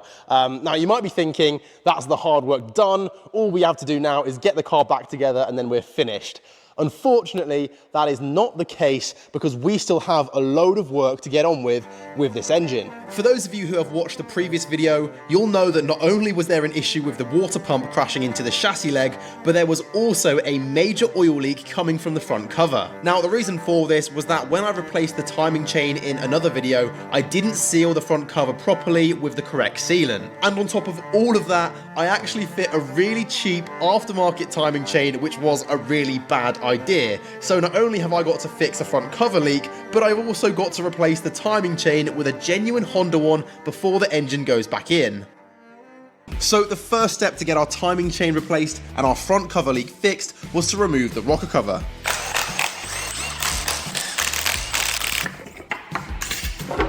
With that off, I could then remove the auxiliary belt.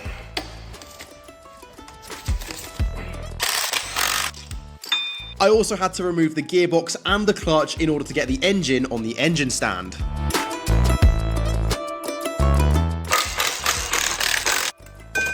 I could then bolt up the engine stand bracket. Next, I had to get the engine on the stand by using the crane.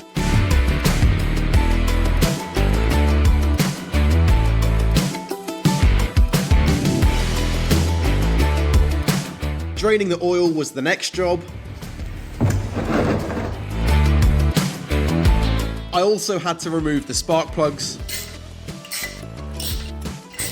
I then used a screwdriver, the crankshaft pulley, and the markings on the camshaft sprockets to find something called TDC, which stands for top dead center, and it's essentially when the piston in cylinder 1 is at the top of its range of motion. Doing this makes sure that when we're fitting the new timing chain, everything can be timed up properly. Once I'd found TDC, I used these camshaft locking tools to make sure that the camshafts didn't move out of position. Now that was all done, it was then off with the crankshaft pulley and then off with the front cover. I could then start removing the timing chain assembly.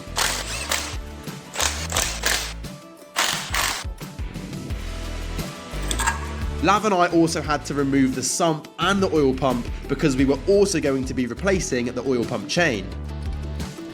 Very nice. So now that the disassembly was complete, I could begin the reassembly with all of these brand new, genuine Honda parts. Starting with, of course, the oil pump chain. The next task was to scrape off all of the residual sealant on all of the mating surfaces for the front cover and the sump. Doing this will hopefully make sure that when we reseal these surfaces, they won't have any oil leaks. Once that was done, I could then fit on our new genuine Honda oil pump tensioners as well. That then allowed me to get the whole new timing chain assembly fitted, making sure to line up the little marks on the timing chain with the camshaft sprocket marks.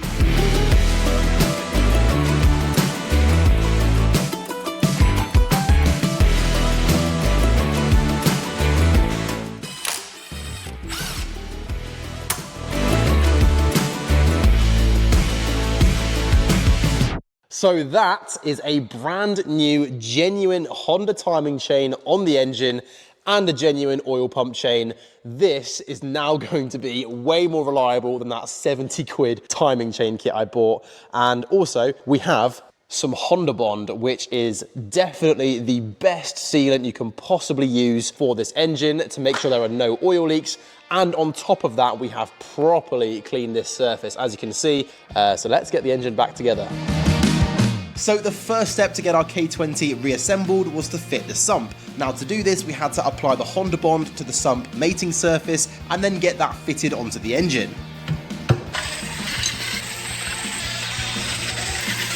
After torquing the sump bolts to spec, it was then time to do the front cover.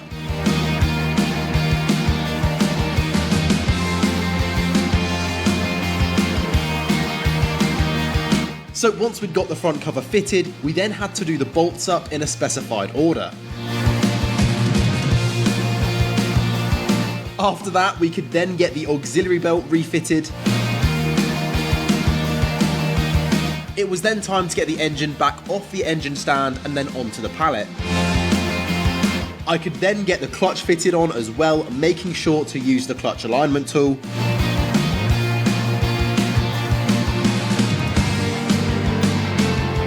Next, it was on with the gearbox.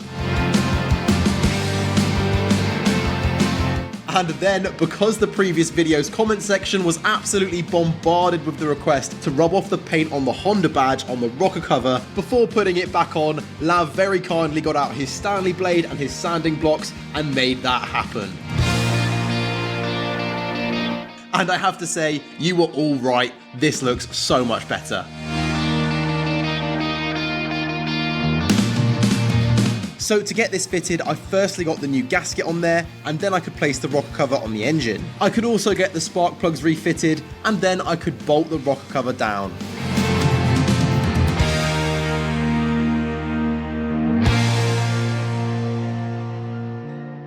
So the engine is now completely back together, minus the manifolds, with the genuine timing chain and oil pump chain.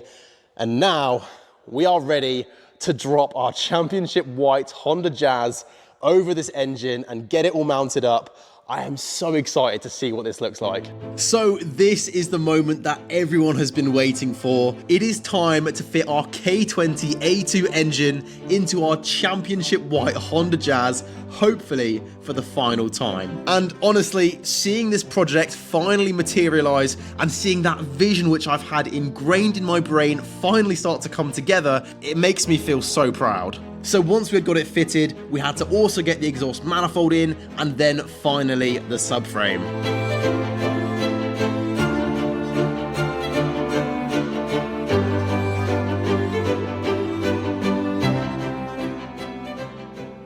This feels like a huge moment. The Jazz has been painted in championship white and the engine has been bolted in, hopefully for the final time. We've got the reliable, genuine Honda timing chain in there alongside the oil pump chain, and all of this has been mated with Honda Bond, which is the best stuff in the game for all these mating surfaces. And on top of all of that, our water pump pulley, which used to be an issue, has now got plenty of clearance thanks to our chassis notch. So the car is really getting there, and I am feeling very proud of it right now, but we are nowhere near done. This car still has to get put back together, which is a big job in of itself. So my good friend Tom has come with his trailer and his LS400 to come and pick up the Honda Jazz and take it back. We're definitely going. Mate, that was a skilled maneuver, if you ask me. Oh, the wheels are so the wrong white, but it's so the wrong white, but you kind of get the picture. You do get a vibe, indeed.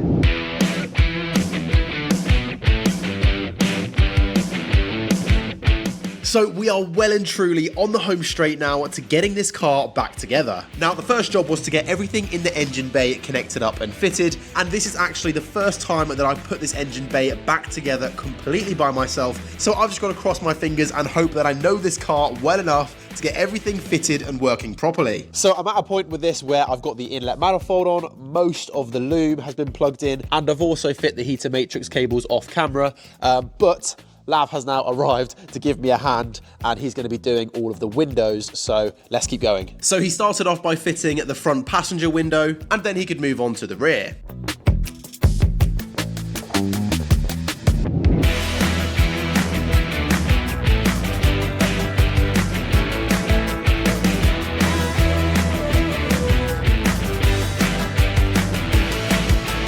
And once Lav was finished with the windows, he then had to leave, which left me to continue with all of the engine bay work I was doing by myself. So I then got on with passing the wiring loom through the firewall in order to connect it up to the ECU. And essentially what I had to do here was remove the ECU from the glove box, because if you remember in the previous video, that's where we had it mounted, and I had to then connect up all of the wires from the engine loom and then remount it back into the glove box, which sounds like a simple job, but it actually ended up being quite time consuming and very fiddly.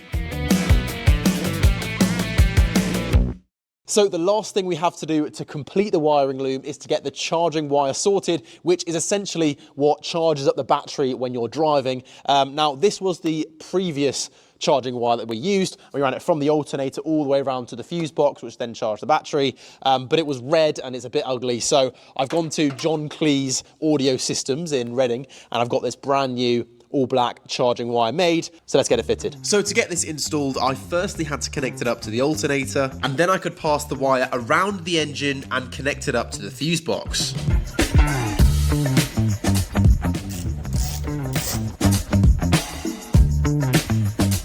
Another quick job I had to do was to connect up our braided clutch line from the master cylinder to the slave cylinder.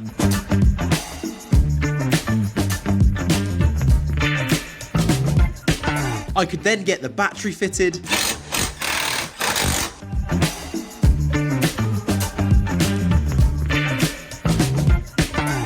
The scuttle panel could also go back on.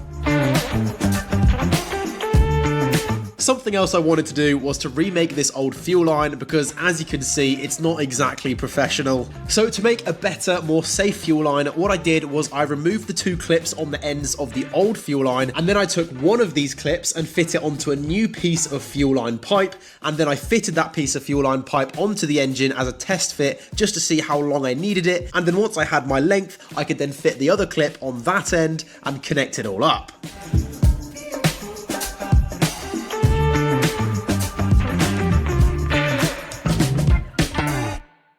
So the final thing we've got to do to get the rest of the engine bay together is to fit the cooling system. Now, we are making a small improvement here as well. So essentially on the standard Jazz radiator, which is what we are using, these ports are 28mm and the ports on the engine are 32mm. Now, the only option to connect these two together is either a 30mm pipe where you're stretching it over this one and then not really fitting it properly on this one, or doing two separate pipes, a 28 and a 32, and then joining them somewhere in the middle. Now, we did do this last time, but we used these plastic joiners, which as you can see, have seen better days. These have melted. So we have now got these beautiful aluminium joiners, which we've had custom made at the exhaust company, which should help us not get any coolant leaks, and they're not going to melt. So yeah, that's a nice improvement. Let's get it all fitted. So as for getting this radiator fitted, it really is a simple job. The most complicated part about it is just maneuvering the radiator into position.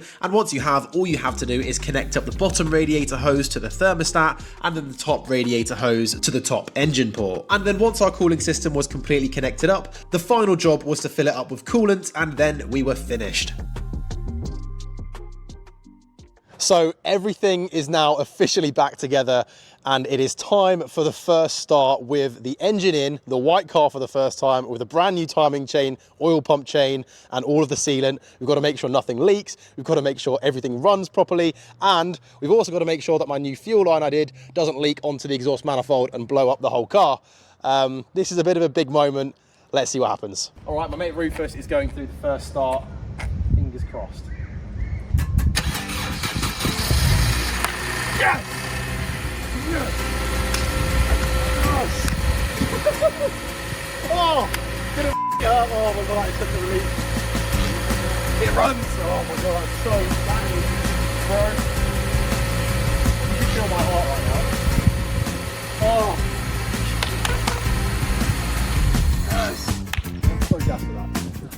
So now that I was feeling absolutely over the moon that the engine was working after all of the work that we've done to it throughout this video, we could then start fitting all of the body panels back onto the car. So we started off with the boot, and once that was fitted, the bonnet could go on.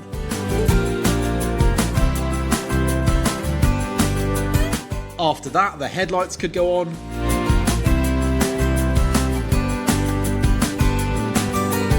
And before fitting the front bumper, I had to refit on all of the grills and the fog lights.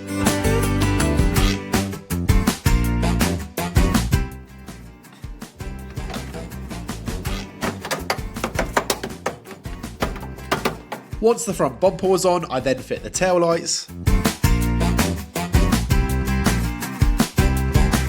And the rear bumper. And not to forget the tailgate trim piece. I also had to fit the driver's wing mirror. Lav then came around one more time to help me fit the spoiler.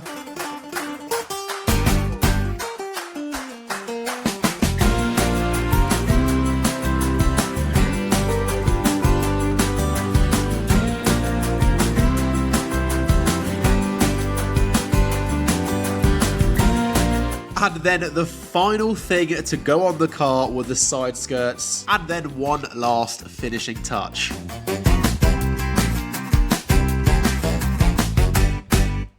Right, ladies and gentlemen, after weeks of hard work, yes, this video has been weeks in the making, the Jazz Type R is finally finished. I've brought the car outside and it looks phenomenal. Let me show you. So here the car is in all of its glory. This is a very granny spec Honda Jazz in the silver. These headlights are cloudy and awful. The wheels are terrible.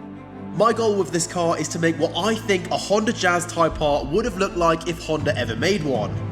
Now, doing a whole K20 Type R engine swap is going to be one of the most challenging modifications I have ever done to any car, let alone this Honda Jazz.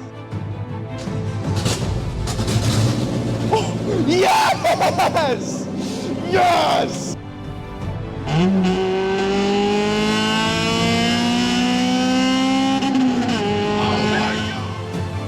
But this is the only way to get to our end goal of our beautiful championship white Honda Jazz Type R. Let me tell him one time, I've been on the grind, this my prime. Let me tell him one time, I've been on the grind, and this my prime. Yeah, sorry for the wait, didn't think I'd come up, y'all just need a little faith. I've been patient, just waiting on the river with an ace. Gotta move real careful, we coming surveying the place. I touched down in your city, that's a rival. Y'all got one thing on your mind, it's survival. But if you wanna take a shot at the title, call the medic, we checking your vitals. Let me tell them one time, I've been on the grind, this is my prime. Let me tell them one time, I've been on the grind, and this is my prime. Let me tell them one time.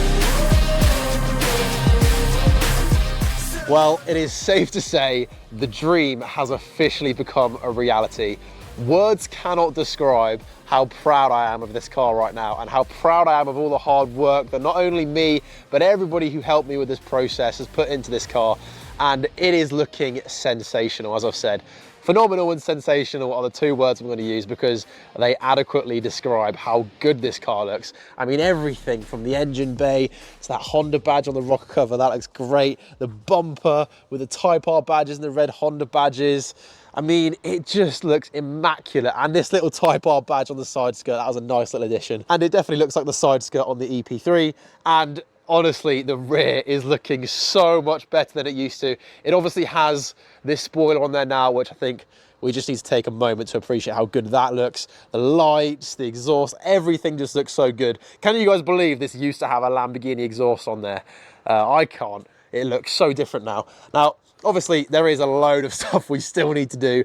The whole interior is missing, but I've purposely not put it back in because in the next video, we've got a bit of an interior build to get on with, but I'm not going to talk too much about that. I will leave you guessing as to what I have planned for that. We also need to do little things like make this sunroof work because it doesn't work, and also put the aerial back in. And yeah, there are lots of things that still need doing. I also still want to make the wheels championship white. They're the wrong white. I also want to change the caliper carrier to red as well. Little things. You know, there are lots of little things that still need doing, but I am so unbelievably pleased with this, guys. I really am. Now, before we get into completely transforming that interior, there are a couple of things a lot of you commented in the previous videos that we need to address.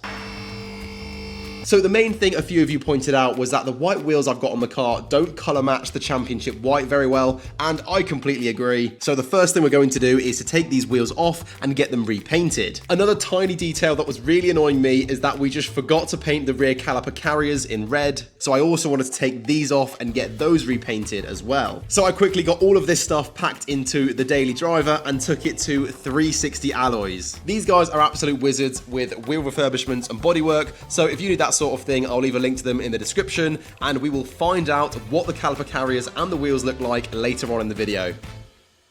So now the wheels and the caliper carriers are off and getting painted, we can move on to a few more jobs that we need to get on with before we address the interior. The first thing I think we're going to address is the fact that our beautiful sunroof doesn't work currently because, as you can see, you can hear the clicks. I think the relay works, but the sunroof is not working, and I think the culprit is this motor here. So I'm going to change this and see if that sorts it.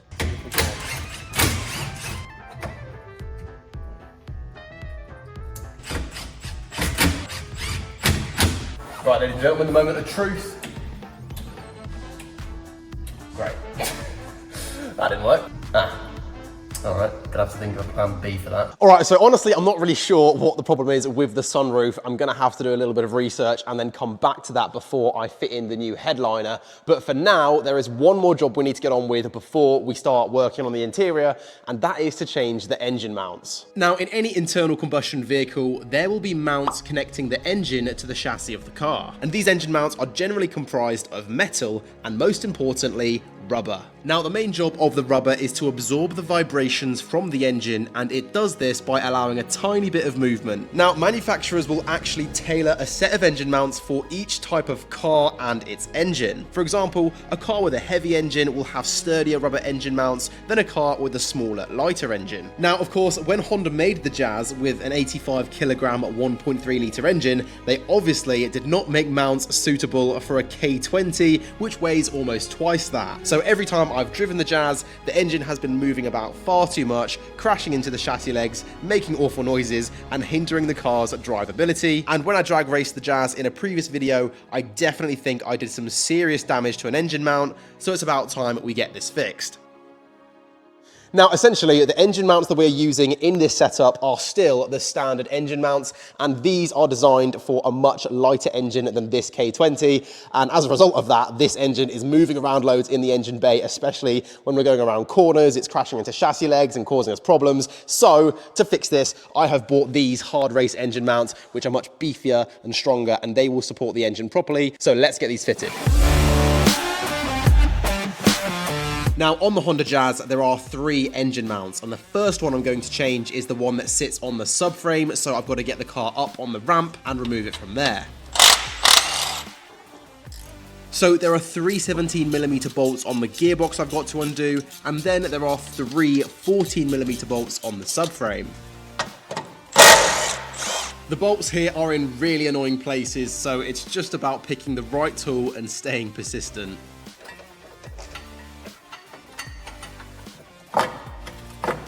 Once I'd got the engine mount on the ground, I could then swap it over with the new hard race one.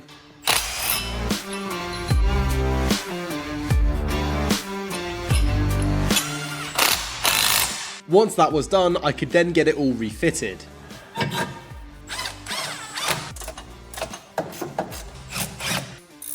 So now that that engine mount was installed, I could then get the car back on the ground and start changing the ones that I could access from the top. Before starting though, I made sure to get a jack underneath the engine with a block of wood just to support it. So once that was done, I firstly had to remove the battery because the second engine mount sits just underneath it. So I started by undoing all of the bolts and getting it loose. I did have to get the air saw out to cut one of the bolts because we were having a slight issue with removing it.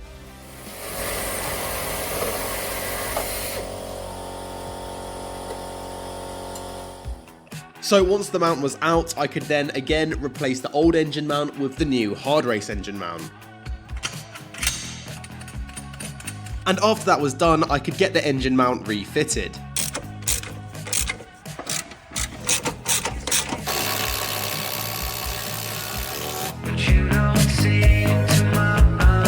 So after finishing with the gearbox engine mount, I could then move on to the final mount, which sits on the driver's side chassis leg. And as you're going to see, this is the engine mount that was causing all of our problems. So after taking out the driver's side engine mount, you can see there's like a fair bit of messy liquid all over this area.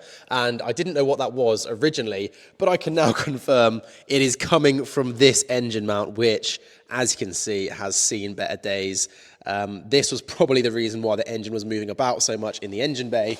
So now we have this engine mount to upgrade it. This should definitely sort it. So before getting in the new mount, I decided to give the area a little bit of a clean as best as I could. And once it was looking more presentable, I could then get the new hard race mount fitted.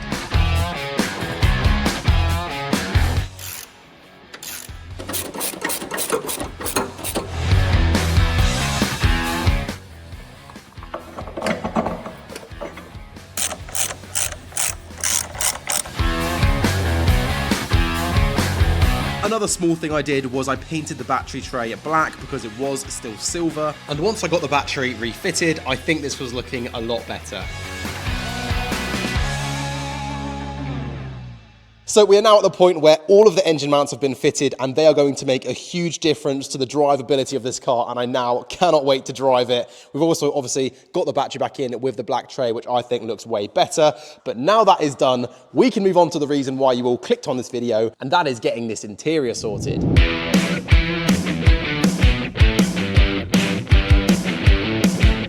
So this is all of the stuff we've got for the Jazz. Some of it you've seen before and some of it you haven't. Firstly, the rear bench. You've seen this in a previous video. We had it reupholstered by my friend in Nottingham with this awesome sort of Type R red and black. We've also got door cards, again, reupholstered in the same red Alcantara, red and black theme. Also, you have seen these seats before, but they have been completely reupholstered now, newly reupholstered in this red to match the bench and the door cards.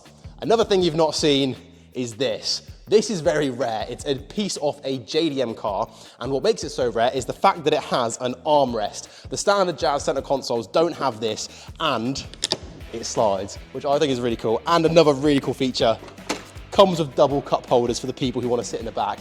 This is really cool, but as you can see, it is the wrong color, but we have had the top bit reupholstered. And finally, the custom mats. These are custom made jazz mats with Type R embroidered in there. So we've gone to town on this interior. It's been very expensive, but we're gonna see what it looks like when we get it in the car. But firstly, we have a bit of dyeing, flocking, and painting to get on with. So a few of you might remember from the paint job video that we had to remove the headliner, which is this gray beige color. So because we're going for a black and red interior, the first thing I wanted to do was to get this dyed black. I've always dirtied everything that I found. This ain't no difference, so look at you now. And whilst the headliner was drying after the first coat of dye, we could also dye the carpet black. But before actually applying the dye to the carpet, I firstly had to go over it with the Hoover. Once the carpet was clean, me and Lav could spray on the dye. There ain't no satisfaction for me now. There ain't no satisfaction for me now. And whilst the carpet was drying, we could then apply the second coat of dye to the headliner. No satisfaction for me now. There ain't no satisfaction for me now.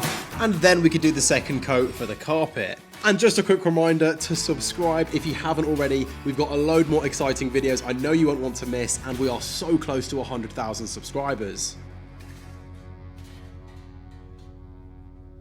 So the headliner and the carpet both look amazing now they've been dyed, but now we can move on to something called flocking. Now, if you don't know what flocking is, you are in the majority. I had no idea what it was before this video, but essentially, apparently, it's a way to turn our grey interior trim pieces black. Now, I've never done this before, so it could either go really well or terribly bad. Let me explain quickly how it works. So the first step with flocking is to pour the hardener, the epoxy, and the dye into a bowl. Once that's all in there, you mix it all up, add a bit of acetone, and that is your adhesive. You then apply that adhesive using a paintbrush onto whatever it is you want to flock. Once that's done, you can get out your flocking fibers, put those into the application tool, which gives all of the fibers an electrostatic charge. You can then turn it on and then start shaking all of the fibers over the piece you've just put the adhesive on. And what this is supposed to do is to create a really cool material look, which is kind of like Alcantara. So that is how it's supposed to work, but whether that happens or not, I'm not too sure, because as I said, I have never done this before,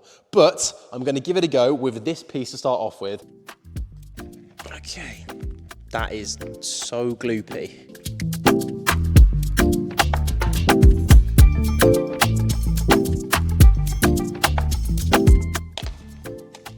This is actually not looking too bad, to be fair.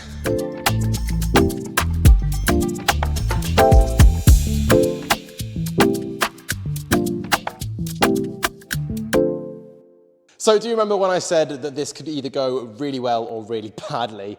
Well, firstly, this is like the messiest job ever. I've got bits on my face and it's everywhere. And secondly, the results aren't that good.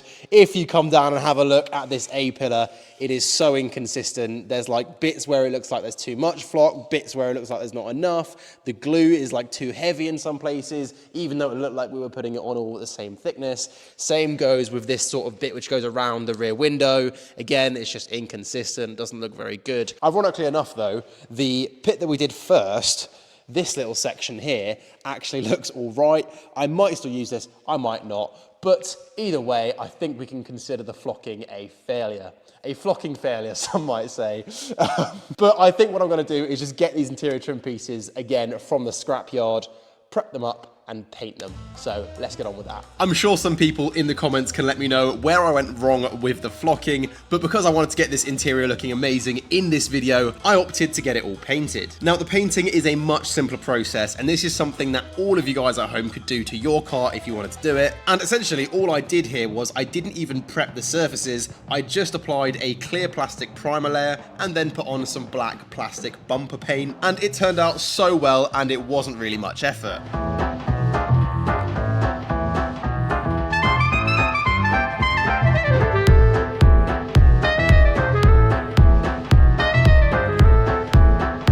So after getting through a fair few rattle cans, all of the interior trim pieces which were grey have now been painted black, and we really have gone to town with all of this stuff. Like even these lights, we've made sure to paint all of the surrounds black, all of the roof handles, the sun visors I think are looking really cool in black. And yeah, we are now at a point where we can start getting all of this stuff and all of this stuff fitted into the Jazz, and there is quite a lot of stuff to sort through, so this might take a while, but let's get started. So after giving the Jazz a good clean with the vacuum cleaner, I could firstly get in the carpet. I owe you, I didn't get. I've been beating myself up 'cause I know I'm full of regret.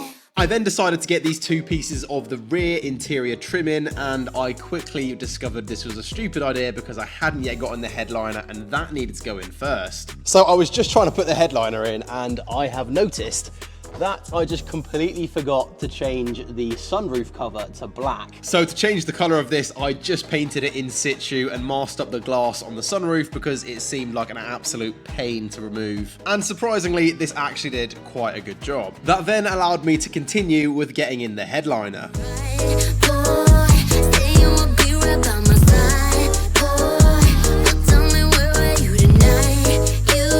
The next thing I could install was the middle rear seat belt, which sits on the roof at the back of the car. I could also get the tailgate trim piece fitted. And then I focused on installing all of the parts which fit into the roof.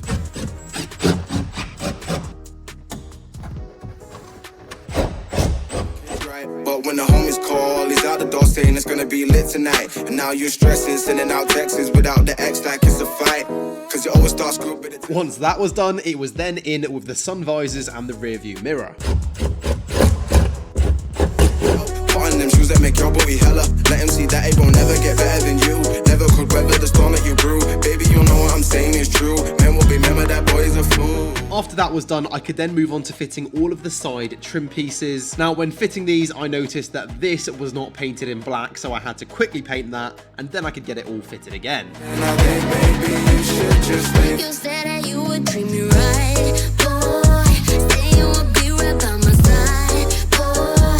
But tell me where were you tonight? And then the final trim pieces to fit in were the A-pillars. Well, that was a bit of a shift, but the interior is looking absolutely insane in the Jazz now. We're at a point where absolutely everything has been put back into the interior, except for, obviously, the seats, the rear seats, and the door cards, and the center console. I think that's it. Absolutely everything else is in. It took me ages, a lot longer than I thought it would, but it is looking absolutely insane. All the seat belts, all of the trims, we've got all of the lights in the roof, the handles, all of the side trims down here, the sun visor, the rear view mirror, the lights in the roof. Obviously everything's been dark. I mean, everything in this interior is black. It's like Darth Vader's car from the inside. But now it is time for the fun part, to get all of the Type R themed parts fitted into this interior. So I think the first place that we're going to start is fitting this center console. But before getting it in, a lot of you might remember from earlier on in the video, I tried to fix the sunroof and I couldn't fix it. And I have since then tried to do numerous things to get it sorted, like sort relays and switches, and obviously I've changed the motor as you saw, but none of that fixed it. So I have no idea what the problem is, and I didn't want to let that problem stop me from fitting the whole interior because it is very minor and I don't really even use a sunroof. So yeah, with that said, let's get this fitted. So in terms of fitting this console, it is very simple. It's just about wiggling it into place, and then there's two screws which hold it in from the back and two clips which hold it in from the front. And for those of you wondering, we did have to cut out a fair bit of this center console to make sure the shifter could fit. But with that said, we did manage to keep the charging port in there and it is fully working and functional. So once the center console was in, we could then get in the rear seats.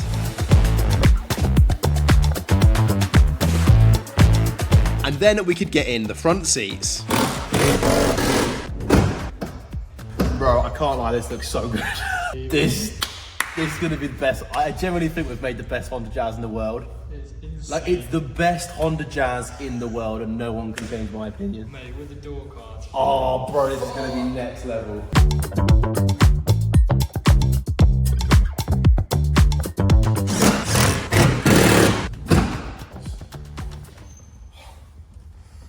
Oh, mate, the armrest. The armrest. No, this is too sick. Oh, mate. Oh, bro, I feel so bougie. It's like I feel like I could be driving like a. That was so worth it. That is actually a game changer. Bro, that is genuinely a game changer. So the final things to get the Type R interior fully installed are all of these door cards. But before we get those fitted, I thought it would be a sick idea to get the audio system in the Jazz completely upgraded. We've got some Audison massively improved speakers from standard. We've also got the Jazz speaker surrounds to help mount them, and some sound deadening material to upgrade sort of the audio quality, I think. Now, this massively upgraded audio system was fully supplied by John Kleis in Reading. These guys are my absolute go-to for anything car security or audio system related. So if any of you want to upgrade your sound system or take preventative security measures, I'll leave a link to them in the description of this video. Now, as for fitting this new audio system, it's pretty simple in concept, but in practice it does take quite a while. The first step is to unplug the standard speaker and then use a pair of snips to chop the wires from the plug. Now, before doing anything else, the next thing I did was to apply all of this sound deadening material to the door. There are two types of sound deadening material I used. Some of it was foam and some of it was aluminium, and both of these two things basically just have sticky backs and you can stick them wherever you like. And the guys at John Kleis told me this is a pretty important step to make the sound quality of the audio system as good as it can be. The next step was to get the speaker screwed into the mounting bracket, and the way to do this is to drill some pilot holes and then self-tap the screws into the mounting bracket. Once that's done, the speaker and the mounting bracket are then sort of one piece. The next step is to strip the two wires that used to go into the grey plug that we removed previously. One of these wires is a positive and the other one is a negative. Now, there are a few methods you can go into to determine which wire is which, but I won't go into that now. But essentially, once I'd stripped both of the wires and I'd figured out which one was the positive and which one was the negative, I could then crimp on these terminals.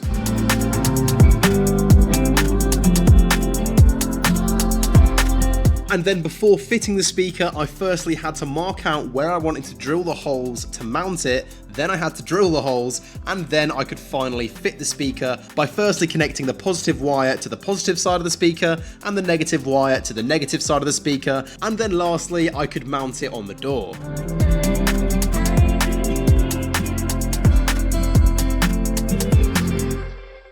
So that is one door done, and it is looking pretty cool. We've got loads of sound deadening at the front and then a lot more at the back, which is looking very nice. Our foam sound deadening, which is sort of the best stuff, is at the back there behind the speaker, which has now been fitted and connected up. So this should be working. But first, before we give it a test, let's get the other doors done.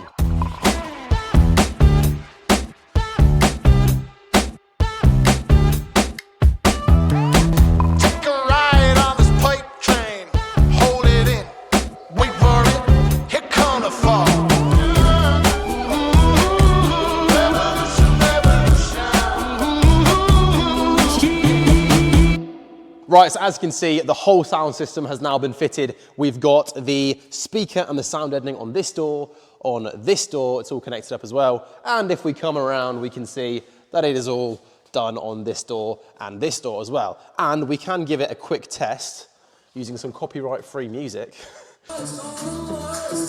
Sounding pretty good. Massive upgrade from the standard stuff. So much better. So there was only one thing left to do, and that was to fit all of the door cards onto the car, and then, ladies and gentlemen, we were finished, and let me introduce you to the Honda Jazz Type R's interior. Let me tell them one time, I've been on the grind, this my prime. Let me tell them one time, I've been on the grind, and this my prime. Yeah, sorry for the wait, didn't think I'd come up, y'all just need a little faith. I've been patient, just waiting on the river with an ace. Gotta move real careful, we coming surveying the place. I've been on the grind, feeling real good, yeah, all in my prime. It's about that time, say your goodbyes, cause ain't no match for the way that I grind, yeah, I'm all in my prime. So we are finally finished fitting the whole interior and the sound system into the Jazz, and it is looking so cool. Let me show you around. So, starting with the boot, it is looking a lot darker in here. Obviously, there used to be some grey panels here and the grey headliner. It's now all black. It's looking a lot better. It's matching our black and red theme. If we come into the back, this is my second favourite part of the interior. It is like a limo back here, especially with the tinted window up. It just looks so cool with all of the matching red and the black, and the new mats as well, make it look better. It's just looking so cool back here. And my favourite part of the interior is when we come into the front, we've got the Type R badges and this center console. This armrest is so cool. It's going to make long journeys so much more comfortable. It's super rare. It's just, I love this thing so much. And we've got the exposed shifter, which looks nice, and the Type R seats are now matching the red with the rest of the interior, which looks really cool. But I do think we need to do something with this dashboard. I've sort of forgotten about it in this video, and it needs sort of maybe a coat of black paint, maybe some of that red Alcantara up here. But yeah, it is getting there, this car. Okay, so it is now about a year later from the clip that you've just watched, but I can now introduce to you the finished product, the Jazz Type R.